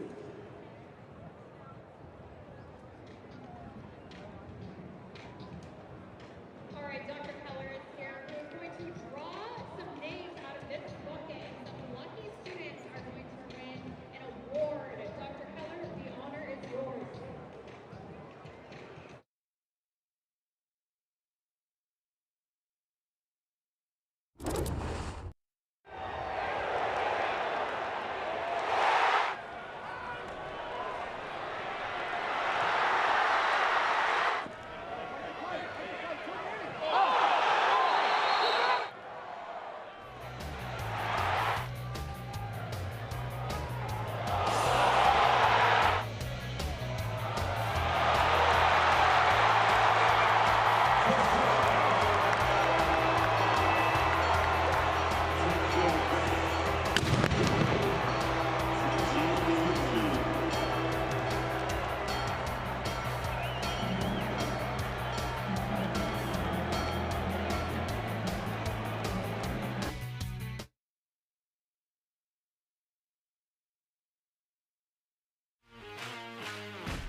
You're watching the American Conference on ESPN. A beautiful day here in Denton, Texas at DAPQ Stadium. And look at that, 42-3. North Texas leading Washington State alongside Darius Walker. I'm Chucky Kemp, and this has been a shocking display in the first half from Washington State. But let's talk about North Texas, and it starts with their defense. Yeah, it really does. They started by throwing the errant throw there from Potter, and then Bex gets it to the outside and takes it into the end zone. And then Flores is trying to make a play on the outside, but he drops the football on the fumble. They capitalize on that with a touchdown pass to the tight end, and then they bring in Duggar at Washington State. He has an exchange issue with Maxwell Woods, which leads Beck up into the end zone. So 3 turnovers in that way led to 3 touchdowns from North Texas. So they've done a great job of capitalizing on the miscues from Washington State. And the first half stats really tell the story. Yes, you're looking at 5 turnovers to 0. 5 turnovers for Washington State in the first half, the first 2 quarters of play. Washington State is just -8 in total yards, but it's because of the turnovers and the field position that has been provided off of those to this North Texas offense that looks the way it does. Now, we saw Julian Duggar at the end of the second quarter come in at quarterback for Washington State. We'll see who comes out, whether it's him or Jackson Potter, and it looks like it's going to be Duggar coming back in. So far today, Chucky, 0 of 1, no passing yards for Duggar. But he does have a couple of carries for 4 yards, so hasn't been able to get going yet in this game. They put him in a tight spot, but now he's got an opportunity to call the shots. With Angel Johnson, and it will be Johnson who is hit almost immediately by Davion Armstead, coming down from his corner position to make the stop. Looks like he's a little slow to get up there too. Armstead coming in from the corner position. He has done a terrific job all day of coming down and being aggressive. He's going to take a blow. That means Colin Lewis, number 25, a sophomore out of Texas, will take his spot at the top of the screen. Keep an eye on Armstead. Again, it's 90 degrees today in Denton, Texas. There is a light breeze, but it is hot. Duggar on the move. Runs into a pile of bodies at about the 30-yard line to make it 3rd and 5. It's a nice new wrinkle for North Texas on defense. That time they brought the safety, Evan Jackson, number 3, to the wide side of the field in a blitz from his safety position. As they understand that Julian Duggar, his sweet spot is his athleticism. They want to run the football with him in QB draws. They can be a little bit more aggressive on defense for North Texas. Kirby Voorhees, the back next to Duggar. 2 receivers each way. Duggar looking into the flats for Voorhees, just beyond his outreached hand. And that's going to bring up 4th down. We saw this a little bit with Jackson Potter in the first half, where they're not allowing the quarterback to really throw the football down the field. All of the design are for short passes. And in a game where you're down multiple scores like it is, you just want to see them take shots, take opportunities to try to get the football down the field, to try to catch up a little bit and really build some life and some momentum in this game. Last time we saw Ryan Harris, he fumbled the snap and the punt ended up being blocked.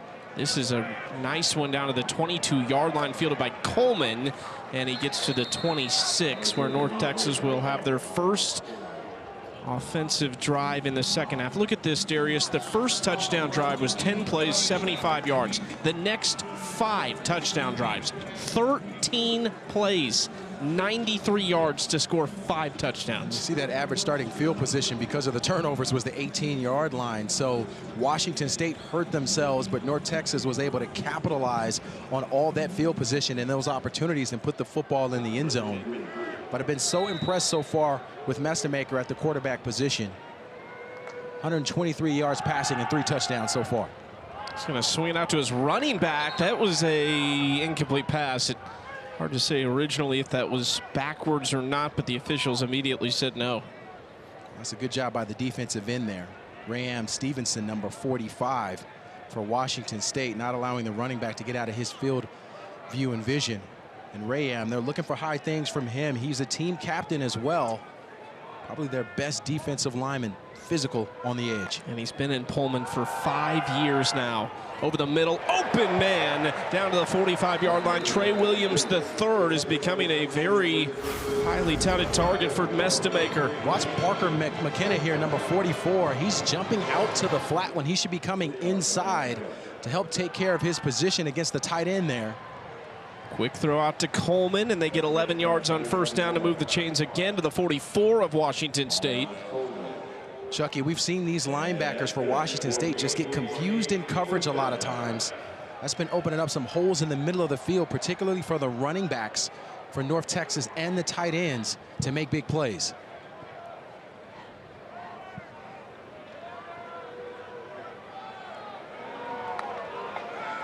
Mestemaker, plenty of time to throw out to McGill, who has a lot of space near the sideline. Good open field tackle by Colson, but they get 8 yards. And this is one of the things that Drew Mestemaker has done well with not forcing the football. He wants to get this football downfield, looks, sees no one and is open, goes to his outlet in McGill to pick up some big yardage to set themselves up in a second down situation. But that's really been the difference for Drew here. All of his career so far at North Texas through the first 3 games is not forcing things, not being overly aggressive and taking what the defense gives you. They love his information processing ability, and you said it earlier, they put a lot on these quarterbacks in this system. Look at that throw over the middle, and a great little shake by Terrence Lewis, who gets down to the 15-yard line. Speaking of processing, you could just see Mestemaker finding the open guy. Yeah, well, Trey Williams, number 6, the tight end, is the one who lays the block on the outside to give Mestemaker the opportunity downfield to find Karnes, and he does an incredible job. But look at how clean this pocket is from the block from Williams. No real pressure on Mestemaker. He has been clean so far. This offensive line, including those tight ends, have done a terrific job in pass pro. 1st and 10, again out to Bex, out of the backfield. Bex zooms down the sideline, and he's pushed out of bounds by Durant. North Texas on the season in the red zone, Darius, 17 of 18 with 14 touchdowns. And again, Mestemaker is not forcing the football downfield. He's comfortable going to his outlet as they continue in tempo on the offensive side. Quick little toss on the jet sweep, and trouble here. Washington State sniffed that out. Wyatt Young had nowhere to go. Jack Ellison and Tucker Large making the stop. That was Isaac Terrell, number 88, the guy who stretched that football out, the defensive end for Washington State. Nice job by him of staying home and not allowing that ball to get outflanked to the outside. Another 3rd down situation for the Mean Green here. They really like Trey Williams, number 6. You'll see him towards the bottom of this bunch. He's the tight end in motion at the moment. Empty backfield for Mestemaker. Out wide to McGill, is running back, who is split out on the play. They are inside the 10-yard line. Nice job by Tucker Large there.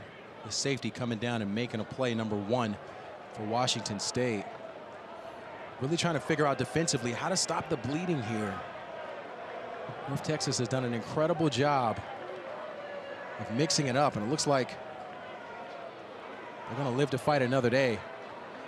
Try to kick a field goal. No reason to go for it here, up 39 points. So Kali Unguma, sophomore from Mission, Texas, 3 for 3 on field goals this season, and also perfect on PATs from the right hash.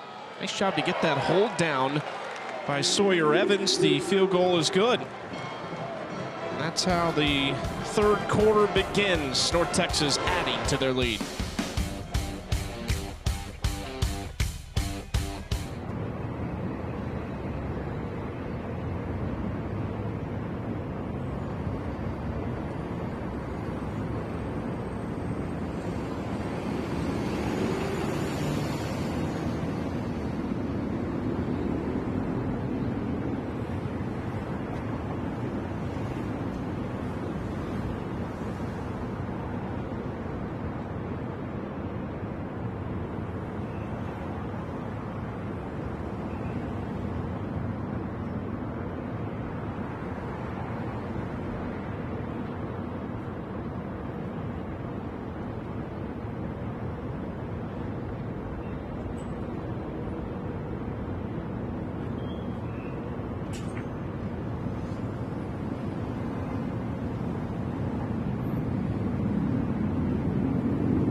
45-3 as North Texas marches toward 3-0 on the season. 9:46 to play in the third quarter. Next week, Monday Night Football doubleheader. Bucks Texans at a special start time of 7 Eastern, 4 Pacific on ESPN, ABC, and ESPN Deportes. Then Chargers Raiders on ESPN and ESPN Deportes, both available on the all-new ESPN app. Coverage kicks off at 3 Eastern with NFL Live. Then Scott Van Pelt and the Monday Night Countdown crew at 5.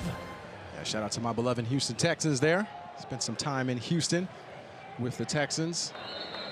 D'Amico Ryan's really got that program going. Yeah, that is a really good team and a great young head coach. How about Mike Evans? 11 consecutive 1,000-yard seasons, tied for most in NFL history with Jerry Rice. And what a great situation for the rookie Emeka Egbuka out of Ohio State to get to learn under a guy like that. Yeah, and he's a guy who's kind of done it quietly. Like, he's not overly boisterous with his commentary, has had an incredible career.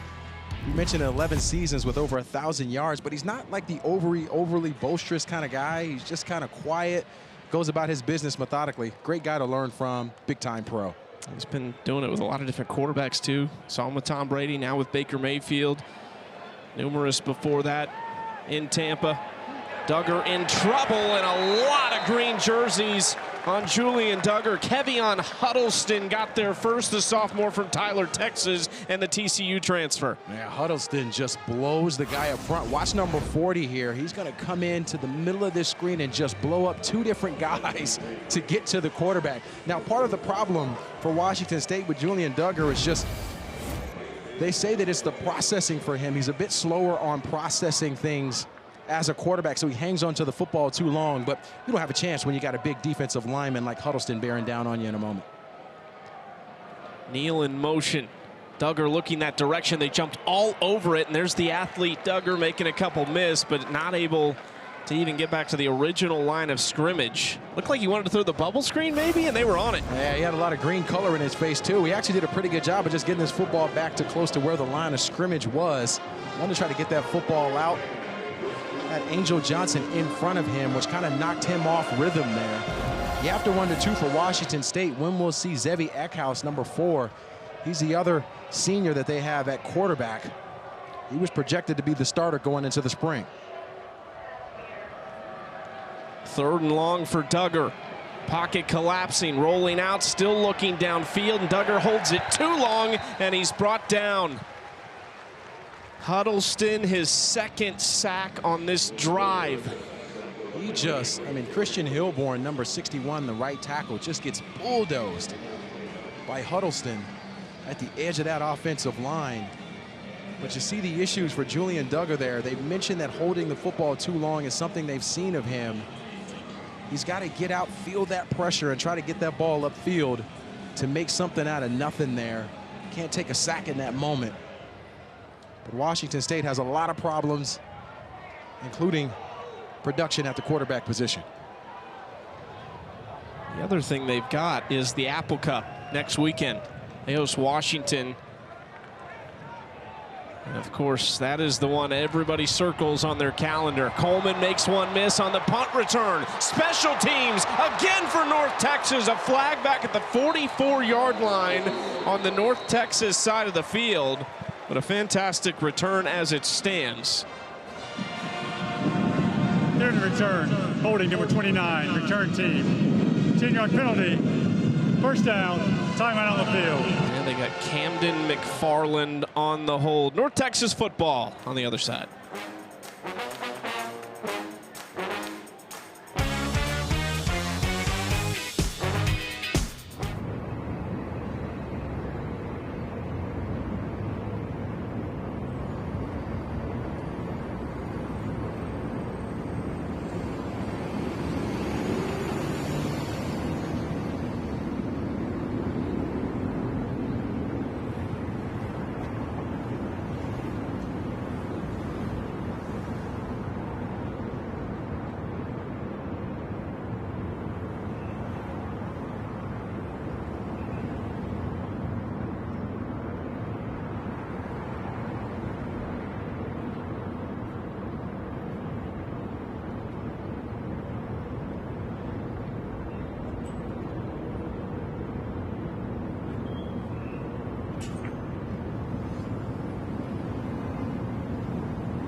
State. If you're a pass catcher for North Texas, you better be ready because Drew Mestemaker and this offense are going to spread the love. And imagine if you're a wide receiver in the transfer portal next year, or you're a young player who loves to catch the football. You're going to love what you see out of this offense. But they've talked a lot about Drew Mestemaker and his ability to process information. Look at the placement of all these balls. They're right on the money, hitting the back out of the backfield on that play.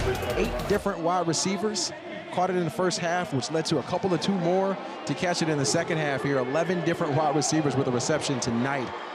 18 straight game of over 8 players. What a terrific job so far spreading the football for the quarterback, Drew Mestemaker. Eric Morris said his elite trait is anticipation. He said he has pretty flawless technique, too. There's no wasted motion in how he throws the football. Nowhere to go for McGill. Somehow scoots away from one, and that is a nice gain on first down that should have went for absolutely nothing. I mean, Chucky, the balance here from McGill, he's going to have a bunch of white jerseys on him after he gets the football, but a spin move and then a little tiptoe out of the tackle there to pick up a couple of yards on first down. That's some ballet taps there. McGill's 7 rushing attempts. That's the most by any player in the game. 6:50 and ticking. 2nd and 5 for Mestemaker. Throw in another man wide open, and they've got a first down. Caught by Wyatt Young, sophomore from Katy, Texas. Seeing that processing speed from Drew Mestemaker on display on that play. Went through 2 to 3 different progressions before finding the wide receiver on the outlet. Delivers a perfect pass.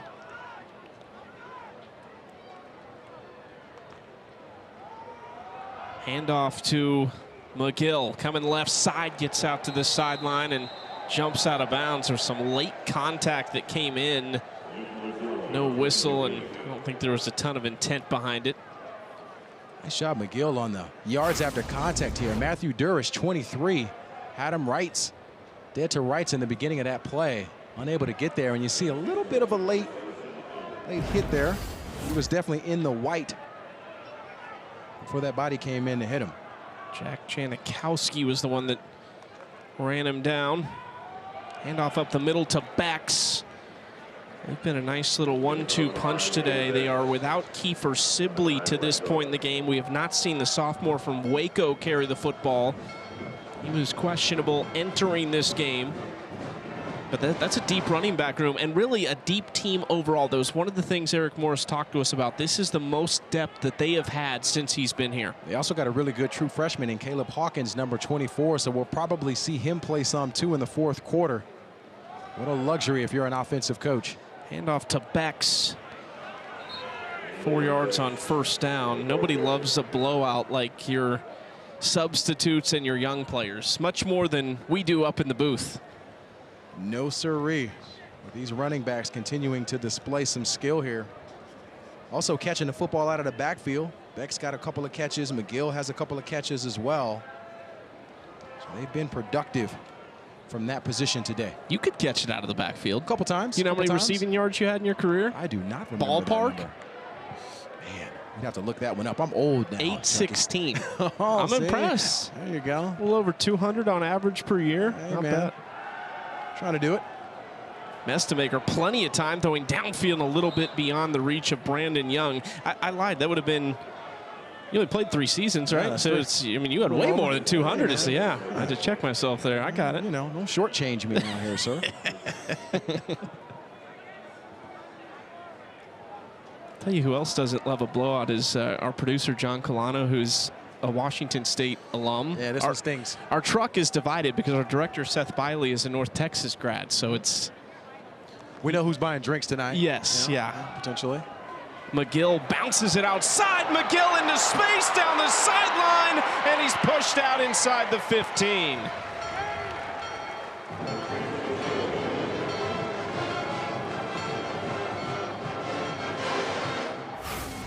What an incredible heads-up play from McGill here. Watch Bean Beatley, the defensive end, number 51. He's the guy who loses containment on the outside. And McGill showing you the shiftiness there to pick up the big yardage. What a heads-up play and an athletic play from the running back. 27 yards on the ground. That's the longest rush of the day. 1st and 10 at the 15. Mestemaker on a little out route to the 5-yard line, and down close to the 2-yard line goes Dalton Carnes. He's from College Station, 2nd year at North Texas after a couple at Houston. Nice job on the out route here, catching this football and getting it up the field from Dalton Carnes. This offense has been able to have their way all day, led by Drew Mestemaker.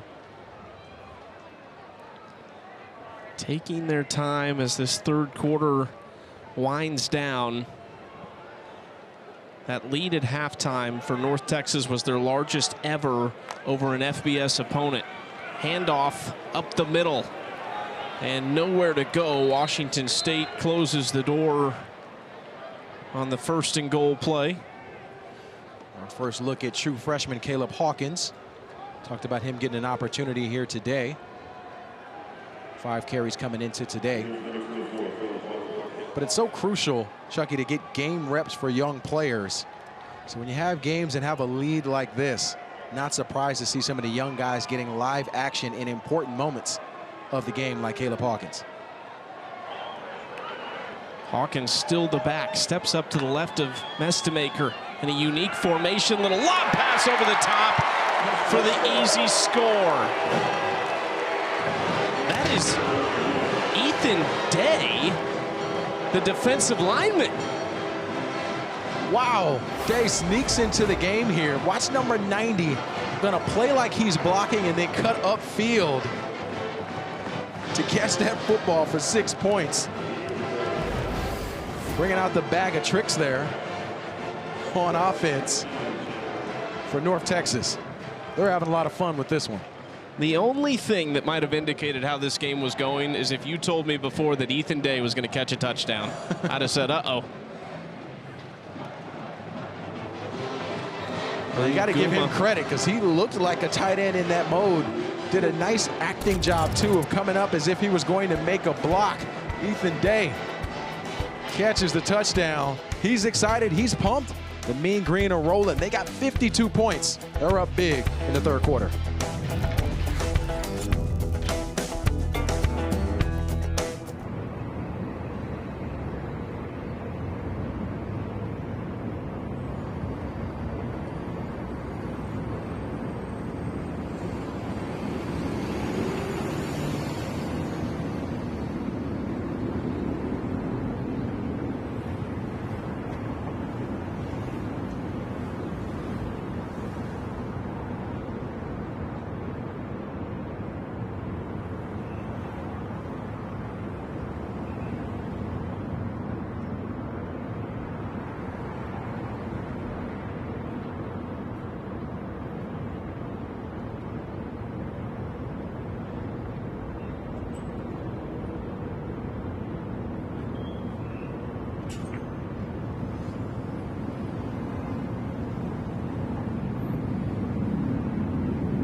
All smiles for Drew Mestemaker in North Texas. 52-3, they lead Washington State. Now for our Fansville college football update, brought to you by Dr. Pepper. Ice cold Aiden Burr on the 55-yard game-winning field goal as time expired to knock off Clemson, and Bobby Dodd for Georgia Tech. What a win. Well, it's a huge win, but it also goes to show you the turnovers. You see the 2 turnovers for Clemson were pivotal in that game. Carries over to our game with all the turnovers for Washington State. It's the difference in winning and losing in college football. Touchback as Washington State takes over with 2:30 to play in the third quarter. We'll see who comes out at the quarterback position. I think I just saw Zevi Eckhouse head to the middle of this huddle, so we might see him for the first time. If you joined us late, Jackson Potter, who looked really good in week 2, started this game. They gave Julian Duggar a few chances recently, and now here is Zevi Eckhouse, a redshirt senior from Culver City, California. He transferred last year from Bryant. They thought he was going to be the guy this year. This could be his moment to take this job. And that is exactly what the staff and Jimmy Rogers and everyone told us about him. He was picked to be the guy in the spring, got beat out. They told him to stay ready because his opportunity could come at any time. Handoff on the first play and a couple yards on the ground. The running game has just not been there. For Eckhouse, 3 years at Bryant, 8,500 yards, 75 touchdowns. The Big South Player of the Year in his final season there. They were in the NEC before that. He was the NEC Offensive Rookie of the Year that season. This guy has thrown the football a lot and has done it successfully. Yeah, he's got a lot of experience, loads of experience coming into this season and this year. And sometimes in camp, you know, you just find a better player in camp, and Jackson Potter was that for them in the spring. Eckhouse looking downfield. Nice throw on the outside and connecting here with Freeman, who's pushed out near midfield. It's an incredible job by Freeman there. Watch Evan Jackson, number 3. He's a safety on the back end in 2 deep. He gets over there super late, kind of trailing late, and falls down at the end of this. Freeman does a nice job of catching it, getting upfield, but a wonderful placement from Zevi Eckhouse on the throw there. Showing you why they love him. They say he can make every throw across the field. Very experienced quarterback at the helm for Washington State at the moment. Jimmy Rogers was very direct in saying our best players will play. I don't care where you came from. Oh my goodness, Voorhees over the top. Jumping over David Fisher. And they move the chains again. Nice athletic move. Christian Hilborn, 61, the right tackle, does a nice job of getting the block on the edge, but the athleticism from Voorhees jumps over to pick up the first down. Eckhouse throwing the out route is too far for Meredith to bring in. Did you ever jump over anybody? I did not know. That's usually frowned upon in the running back room. They kind of don't want you to do it because you expose yourself and the ball when you're in the air, but it's so fun to see. Especially when a guy can land it like that.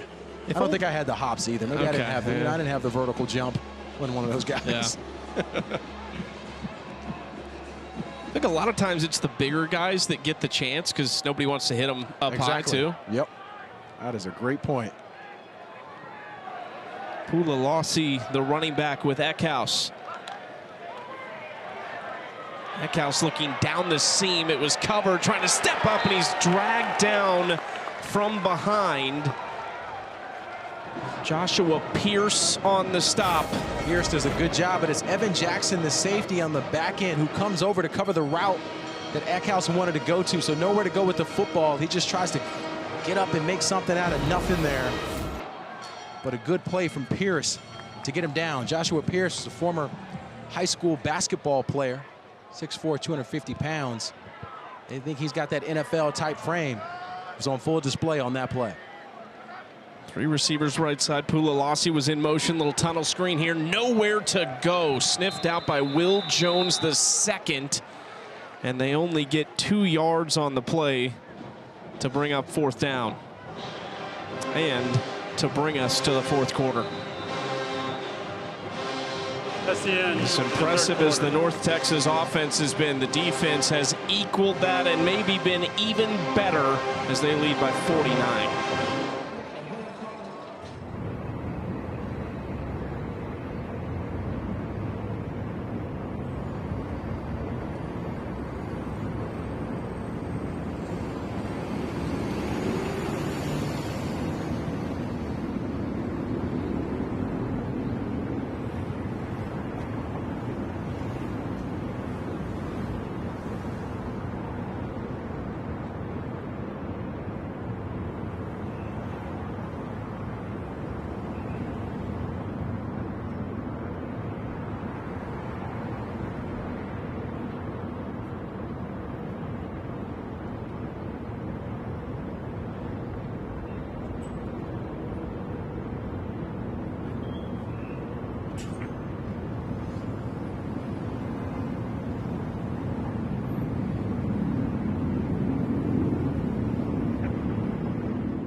We've made it to the fourth quarter, 52-3, Mean Green over the Cougars as we enter the final frame. Coming up tonight on ABC at 7:30 Eastern, third-ranked LSU hosting Florida in Death Valley. You do not want to miss that game. We are getting into some really good matchups here in week 3. As some of the big national storylines start to take shape. LSU has been one of the most impressive teams in these first few weeks of the season. Yeah, shout out to Brian Kelly. He really has that program moving in a positive direction over the past few years. Oh, that stayed in or did it? I think they're going to rule that out of bounds near the 5-yard line. It's a great punt by Ryan Harris. Well, AT&T keeps us connected with today's best moment. It's been a really fun day for Drew Mestemaker. He has been outstanding today at the quarterback position, rolling out to his right. Able to hit pay dirt towards the end of that, in the middle of that defense. And what a day from the young quarterback. 24, 29, 211 yards, and 4 touchdowns. And we get our first look at Reese Poffenbarger. 3 players reviewed the play. The ball broke the plane to the goal line. By rule, that's a touchback. The first down at the 20. Kind of incredible that that ball was able to stay in bounds based on where it was originally touched. I mean, that was inches, maybe less, from the sideline. Here from the booth, too, just with where the ball was, whether it was on the edge of that sideline or not. You said it, though. Senior Reese Poffenbarger from Middleton, Maryland, spent last year behind Cam Ward at Miami. Other stops at Albany and Old Dominion as he hands it off up the middle on first down. But you said it on the other side. Zevi Eckhouse may be expected to be the starter for Washington State. Poffenbarger came in, and maybe he expected to be the guy for North Texas. Yeah, especially with how well he can communicate and his command of the offense. They say he also made a ton of elite throws, so they were expecting him to contribute and play big time. Sure, he was himself as a senior, but he has found himself behind an elite quarterback in Drew Mestemaker. Hawkins getting some good action here in the backfield, moves the chains up to the 34-yard line, 1st and 10. A lot of times for the young guys for North Texas playing right now, naturally the game being out of reach, you want to make sure that you're continuing to play hard. What you hate to see in these moments are any kind of injuries, or guys get injured because they're not going through the whistle because there isn't as much on the line as far as the game is concerned. Continue to play your game and play through the whistle. Poffenbarger maybe gets his first chance to throw it here. Out to Hawkins in the flats, who makes one miss across the 40, and he is running physical right now. Close to the 43-yard line, about 1.5 yards short of a first down. Yeah, he's trying to make some noise so he can get some playing time next week. Watch Jack Ellis, 42, the Mike backer. He has him dead to rights there, but Hawkins just makes him look silly in the backfield and continues to fight upfield to get near the first down yardage. You love to see that out of your young players. Just a true freshman. He's got some nice size at 6 foot, 200 pounds. Bright future for this young man. From Shawnee, Oklahoma, went to North Rock Creek High School, first team All-State there, 1,600 yards and 28 touchdowns as a senior on the ground.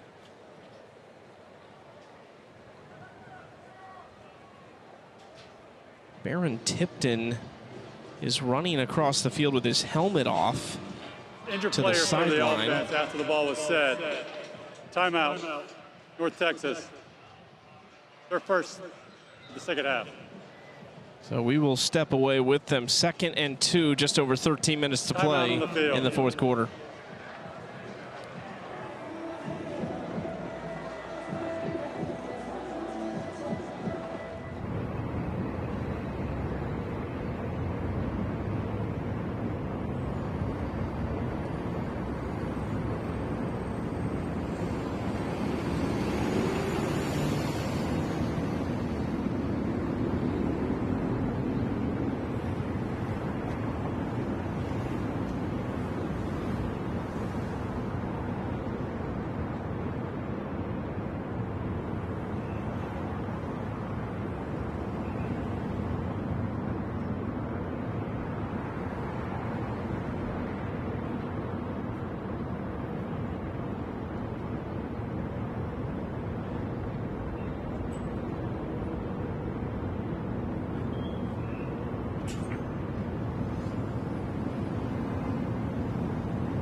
illustrates something here that they are cracking down on this year, and it's feigning injuries. You see the ball get spotted right here at the 42-yard line at the top of your screen.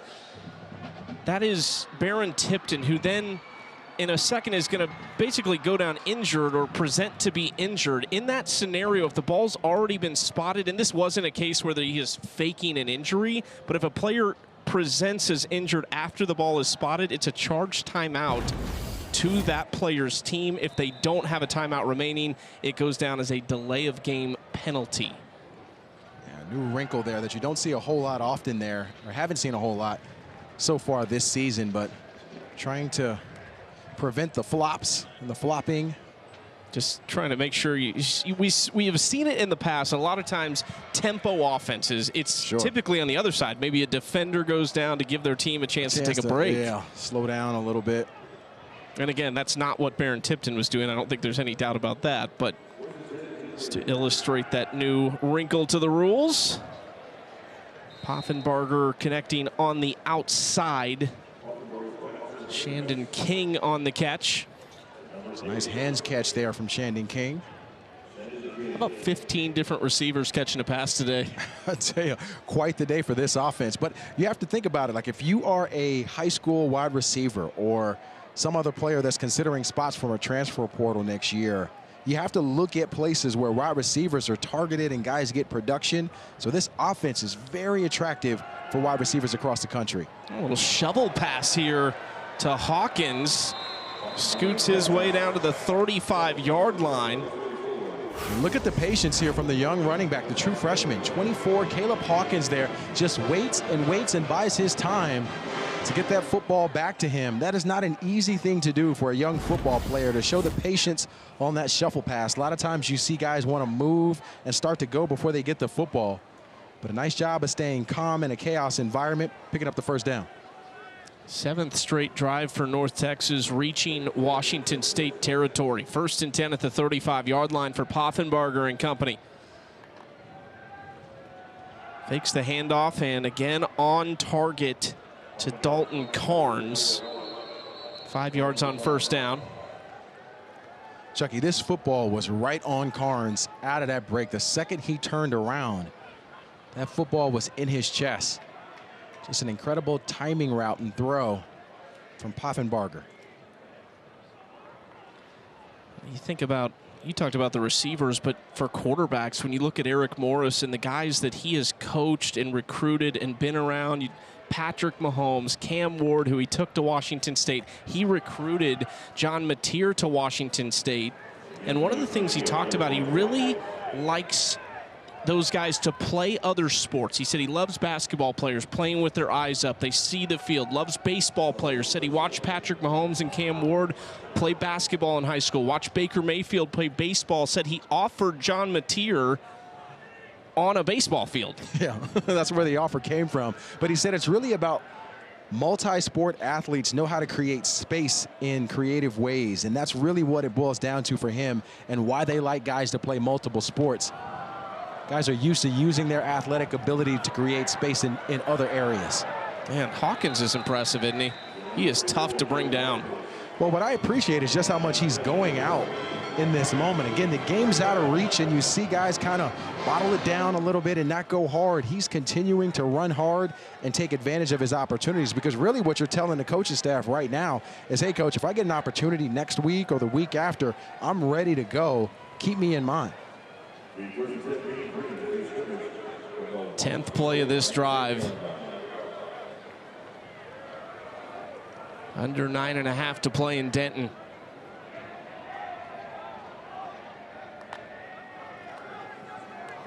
Handoff. Hawkins, space. And he's dragged down inside the 5-yard line.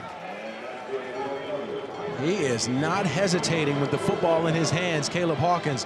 When he gets it, he pins down. Watch Dylan Shaw, 53. He's going to pull around from the guard position. Does a nice job of just getting in front of the defender to give Hawkins some space. And there it is, the first time in his young career, a touchdown for Caleb Hawkins. Go get some water, man. Oh, my goodness. I love that they gave him the opportunity to cap off the drive after all that productivity and being the workhorse to get that football down the field. Give it to him to let him take it into the end zone. Now, if you are Eric Morris and company, and you're thinking about this backfield next week into, you have to think that Caleb Hawkins might deserve an opportunity or two early in that game. And again, we mentioned didn't see Kiefer Sibley, so it really could be a four-headed monster for them if they want it to be. Seems like every unit for North Texas has been flawless today.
That's what I'm most excited for, the multi-view, Darius. All right, what's on your multi-view today? Yeah, you can't complain. Love this. Well, we got Georgia and Tennessee. That game's going on right now. Tennessee was up big. And then Arkansas and Ole Miss. My dad played at University of Arkansas, so I like to watch them compete. And then the bottom two to the right, I've got NC State versus Liberty. That's men's hockey.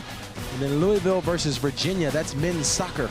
Louisville is number 6 in the country. John Michael Hayden, their head coach. He's in year 4. Got that program rocking and rolling. I love it. I love that you got soccer on there. Hey, man. I like global football. It's into the end zone for a touchback, and Washington State takes over with under 9 to play in the 4th quarter. Oh, Chucky, we mentioned my multi-view. Let's talk about yours. I didn't get too creative with the multiple sports, but I got your Arkansas Ole Miss game, Florida LSU tonight. Big one. In Baton Rouge, and then I love the Vanderbilt South Carolina matchup. 2 quarterbacks that are exciting to watch, and I'd say the same thing for Cal. That's a team I've got my eye on early on. Good quarterback play to start the season for them. A little ACC Big Ten matchup. It took me a second with Cal. I second-guessed myself. Yeah, there's a lot happening there. They are out in California making that trek. Zevi Eckhouse continues at quarterback for Washington State. Nice cut there by Pula Lossi, who's getting some nice carries. Redshirt sophomore from Tacoma, Washington. Speaking of Cal in the ACC, Washington State and Oregon State really should be the premier programs in this new look Pac-12, along with Boise State. And you look down this list, there's going to be 8 football playing members. Gonzaga, no football. Dallas Baptist is there, just baseball only. But this is a good little conference that's starting to shape up. And Washington State, when you look at them moving forward, they should look at this as an opportunity to be the leader there. Without a doubt. I mean, you saw them play last week against San Diego State, who will also be moving into the Pac-12, and they put on a clinic last week. So Jimmy Rogers and his staff have an opportunity to really lead the conference going into next season, but in order to do that, they got to clean up quite a bit on all facets of the game.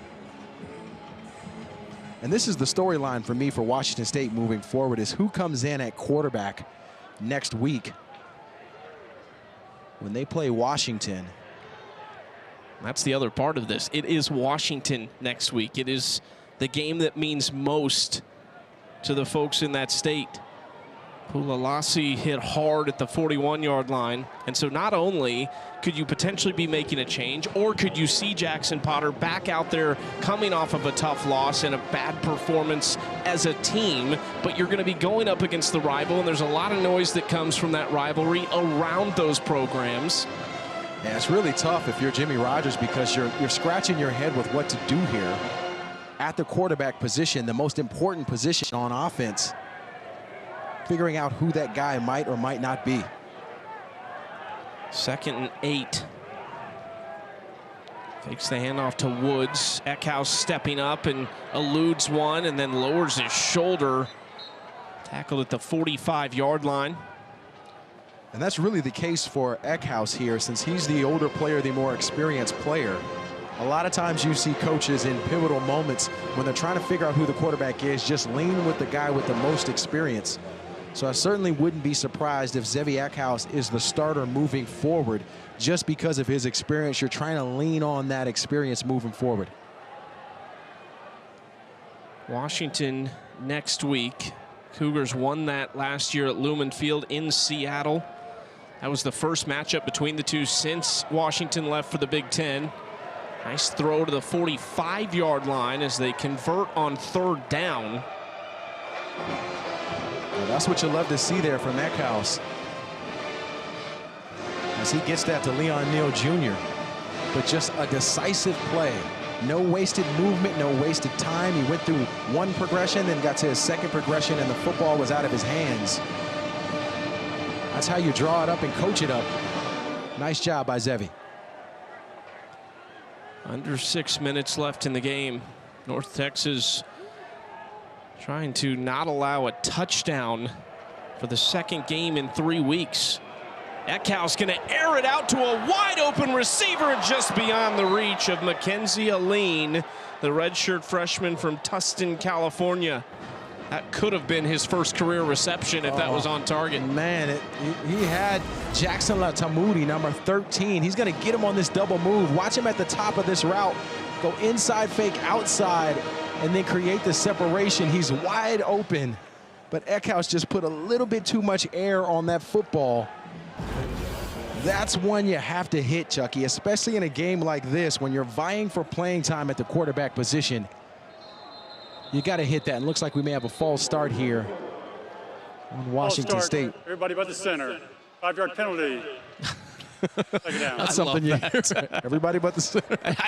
It's really, it's kind of worse if you're Brock Dew in that situation, because you're thinking, well, something's wrong here. Maybe I'm the guy. Maybe I should have snapped it. Oh, man, but that's the thing. You're playing 3 different quarterbacks. We saw Jackson Potter for most of the game. Julian Duggar has been in this second half.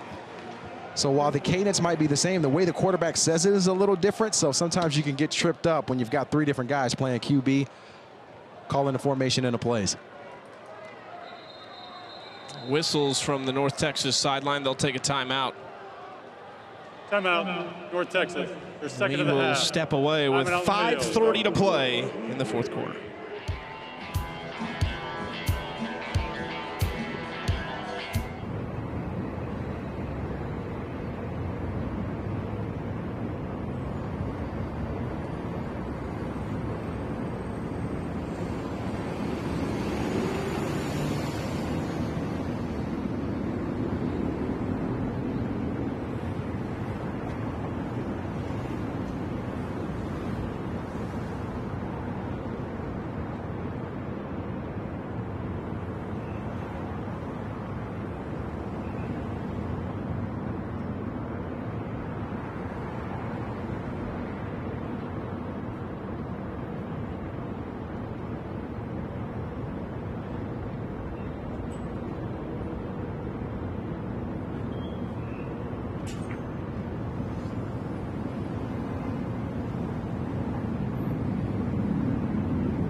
College Football National Championship game headed toward Miami. This next 5 games for North Texas. We show you this because of that October 10th game against number 18 South Florida, who's currently playing Miami right now. They are in a weather delay, so you don't need to change the channel. South Florida, North Texas in 3 weeks, in 4 weeks. The way these two teams are playing, that is going to be a game with a lot of eyes on it potentially if North Texas continues on the way they're going, and certainly with how South Florida's playing. Could you imagine North Texas going into that game undefeated? A lot of confidence, terrific quarterback play. They got a chance. Still a few weeks to get there for Mean Green. They go to West Point to take on Army next week. Then they'll host South Alabama before a bye. That's part of that, too, though. They'll have a bye before they play South Florida. That'll line up nicely for Eric Morris and company. And he has done such a terrific job. You know, I felt when we had a chance to spend some time with him this week, handoff left side and close to the first down marker. Got Maxwell Wood there. When we had a chance to spend some time with Coach, he talked a lot about his quarterback in Messmaker and his ability, and we've seen it on display here today. But you look at his 3 starts from week 1, 3 touchdown passes, 2 touchdown passes last week, 4 today. It's his 4th collegiate start. Just outstanding. I mean, he has not played much football, much college football prior to this season. So to have a guy start fast and to produce the way he is quite the luxury for Eric Morris and staff. But when we spoke to him, he talked a lot about like building culture and ensuring that you have the right guys in the building. Eckhouse all day floats it over toward Carter Pabst, who was wide open. Second time he's missed a big one downfield. Yeah, these are tough. We've talked about him playing for playing time moving forward as potentially the starter, them handing the reins to him after a defeat like today or a performance like today out of the quarterback position. But he's had 2 opportunities to create explosive plays, and he just has missed on the throw. He set his feet both times. He was in rhythm, just errant throws. Now, some of that is confidence, some of that is not being in the game a lot to play, but he's got to take advantage of his opportunities. Looking toward Pabst again. What a grab by the freshman Carter Pabst. Mentioned he's from Wichita, Kansas, went to Eisenhower High School. There's some really good high school football in the Wichita area. No doubt, but look at this pass and this catch on the outside. Pabst is going to grab this with his hands. He's got a guy all over him, and Chase Canada still able to make a contested catch. Excellent job from the wide receiver.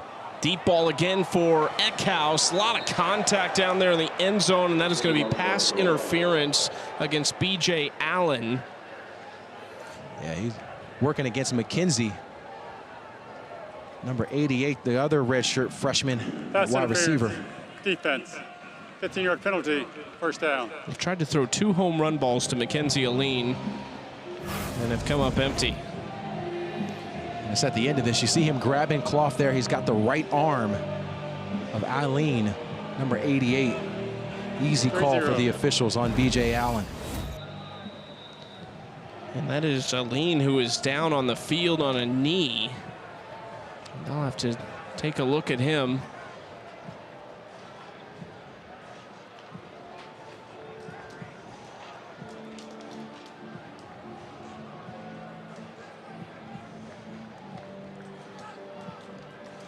Long, hot day down on the turf here in Denton. No doubt for sure. Mackenzie Aline was a walk-on last year and red-shirted. There's a handful of walk-ons for Washington State that have seen action these first few weeks.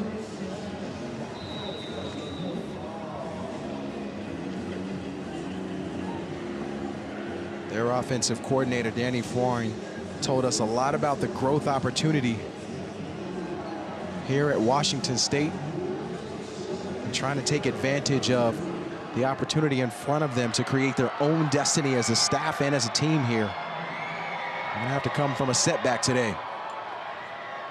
Handoff trying to get outside and tackled at the 6-yard line is Pula Lassi. You mentioned their offensive coordinator, Danny Freund, who spent last year as a co-offensive coordinator under Jimmy Rogers at South Dakota State. He spent 12 years at his alma mater, North Dakota, before that. But we asked Danny Freund about the legacy of great offenses and quarterbacks here, and that was something he was really excited about. He said it makes you excited to go to work every day and to try to uphold that tradition. He said he remembers watching Ryan Leaf in the Rose Bowl against Michigan back in the 90s. So wild how you can be impressionable as a youngster, how it all comes back full circle. Quick throw to Hudson Cedarland, who is stopped short of the goal line by Julian Knox. So far for Zevi Eckhouse, 6 of 9, 68 yards in the air. We talked about a couple of the missed throws and opportunities that he had. He is playing for playing time, volleying for playing time right now. When you lose a game this bad, coaches come in and they make a ton of changes. They give guys opportunities to play. So for Zevi Eckhouse, he's trying to solidify himself to potentially start moving forward at some point in the season. He signaled timeout. It was ticking down toward the 2-minute timeout, and not sure what the differential was there. Almost looked like those clocks were synced up. It's 3rd and goal. There is a timeout on the field. We know that much.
ABC at 7:30 Eastern tonight is the place to be. 3rd-ranked LSU hosting Florida in Death Valley. The Gators trying to respond after getting beat in the Swamp last week by South Florida. And they've got to do it against this guy, Garrett Nussmeier. 200 or more passing yards in all 16 career starts. 3rd longest active FBS streak. He was strong last week in that Clemson game. 232 yards and a touchdown. He's a good quarterback.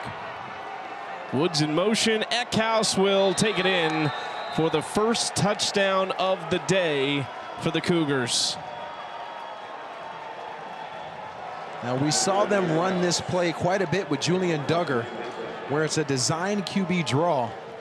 Snap the ball to him. He takes a couple of steps, looks one way, and then go.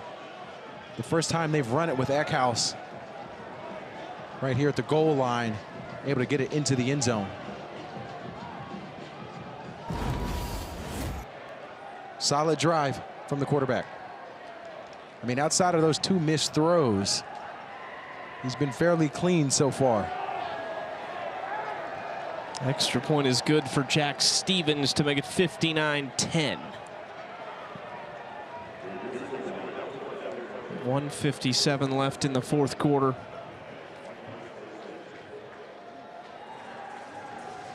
Well, the interesting thing for North Texas is that there comes a point when you're winning and when you're playing well where the expectations start to change. You go from the team that folks were expecting to come out and to play okay, and then you become the team where they expect you to come out and to be elite every single week. And I think we saw the letdown for Washington State here coming into today because they were expected to continue on their prowess from last week. That didn't happen. I think for North Texas, where you caution yourself, as you say, they have a really big game here today. They perform well on all facets. The last thing you want is a letdown next week. So the question becomes, how do they reframe the mindset of these student athletes when you start to feel yourself, when you have confidence, when you start to think your britches are real big? Like, it all starts to come into play here going into next week, trying to keep them grounded to get better and improve week to week.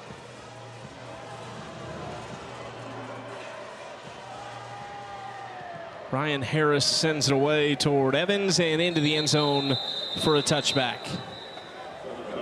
Well, our extra yards for teacher is all about Max Balloon, who got a degree in advertising at South Dakota State, now working toward a degree in strategic communication at Washington State. He said Jim Helen was a professor who made an impact on him at South Dakota State, said he taught him a lot about media and journalism, but made it a fun learning environment. And Max said he also supported his journey, not just in school, but also in football. Yeah, you have to respect that when those professors make an impact on their students. Do you have a teacher you remember that? I have quite a few. My most favorite teacher, at Notre Dame was my finance teacher, Carl Ackerman. Shout out to Carl. Okay. He was one of the first guys at Notre Dame who told me, "You can be great, son. You can be great." I believed him. I love it. You believed him, and it happened. Well, I guess that's debatable, but still, in my mind anyway. 6-yard gain on first down as the clock ticks down here in the fourth quarter. What is the biggest either surprise or standout for you in this game? What would you leave today thinking the most of? I would say defensively for North Texas was probably the biggest surprise. They've got a new defensive coordinator, Cassidy. He's done an incredible job. Just the way they played, specifically on that front seven. Shane Whittier was incredible today from his linebacker position. Trey Fields did well from his Mike position. We saw Ethan Day make an impact on defense and as a tight end for the touchdown. So I would say defensively for me today, you saw the growth for North Texas. You saw them take a leap defensively today as a team. Eric Morris said one of the fun parts about working with Skylar Cassidy is seeing not just how the defense gravitates toward him, but the whole team.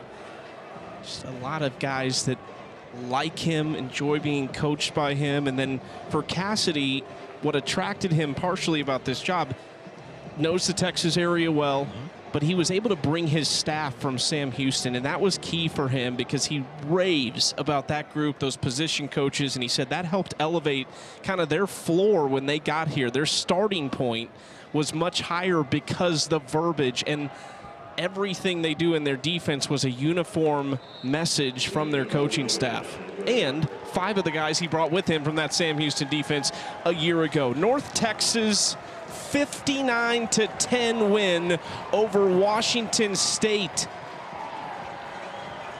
They are 3-0 for the first time since 2018.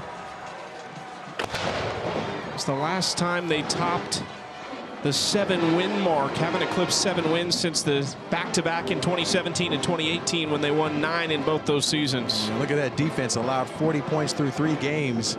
Their fewest in a really long time So this was really a team win for North Texas.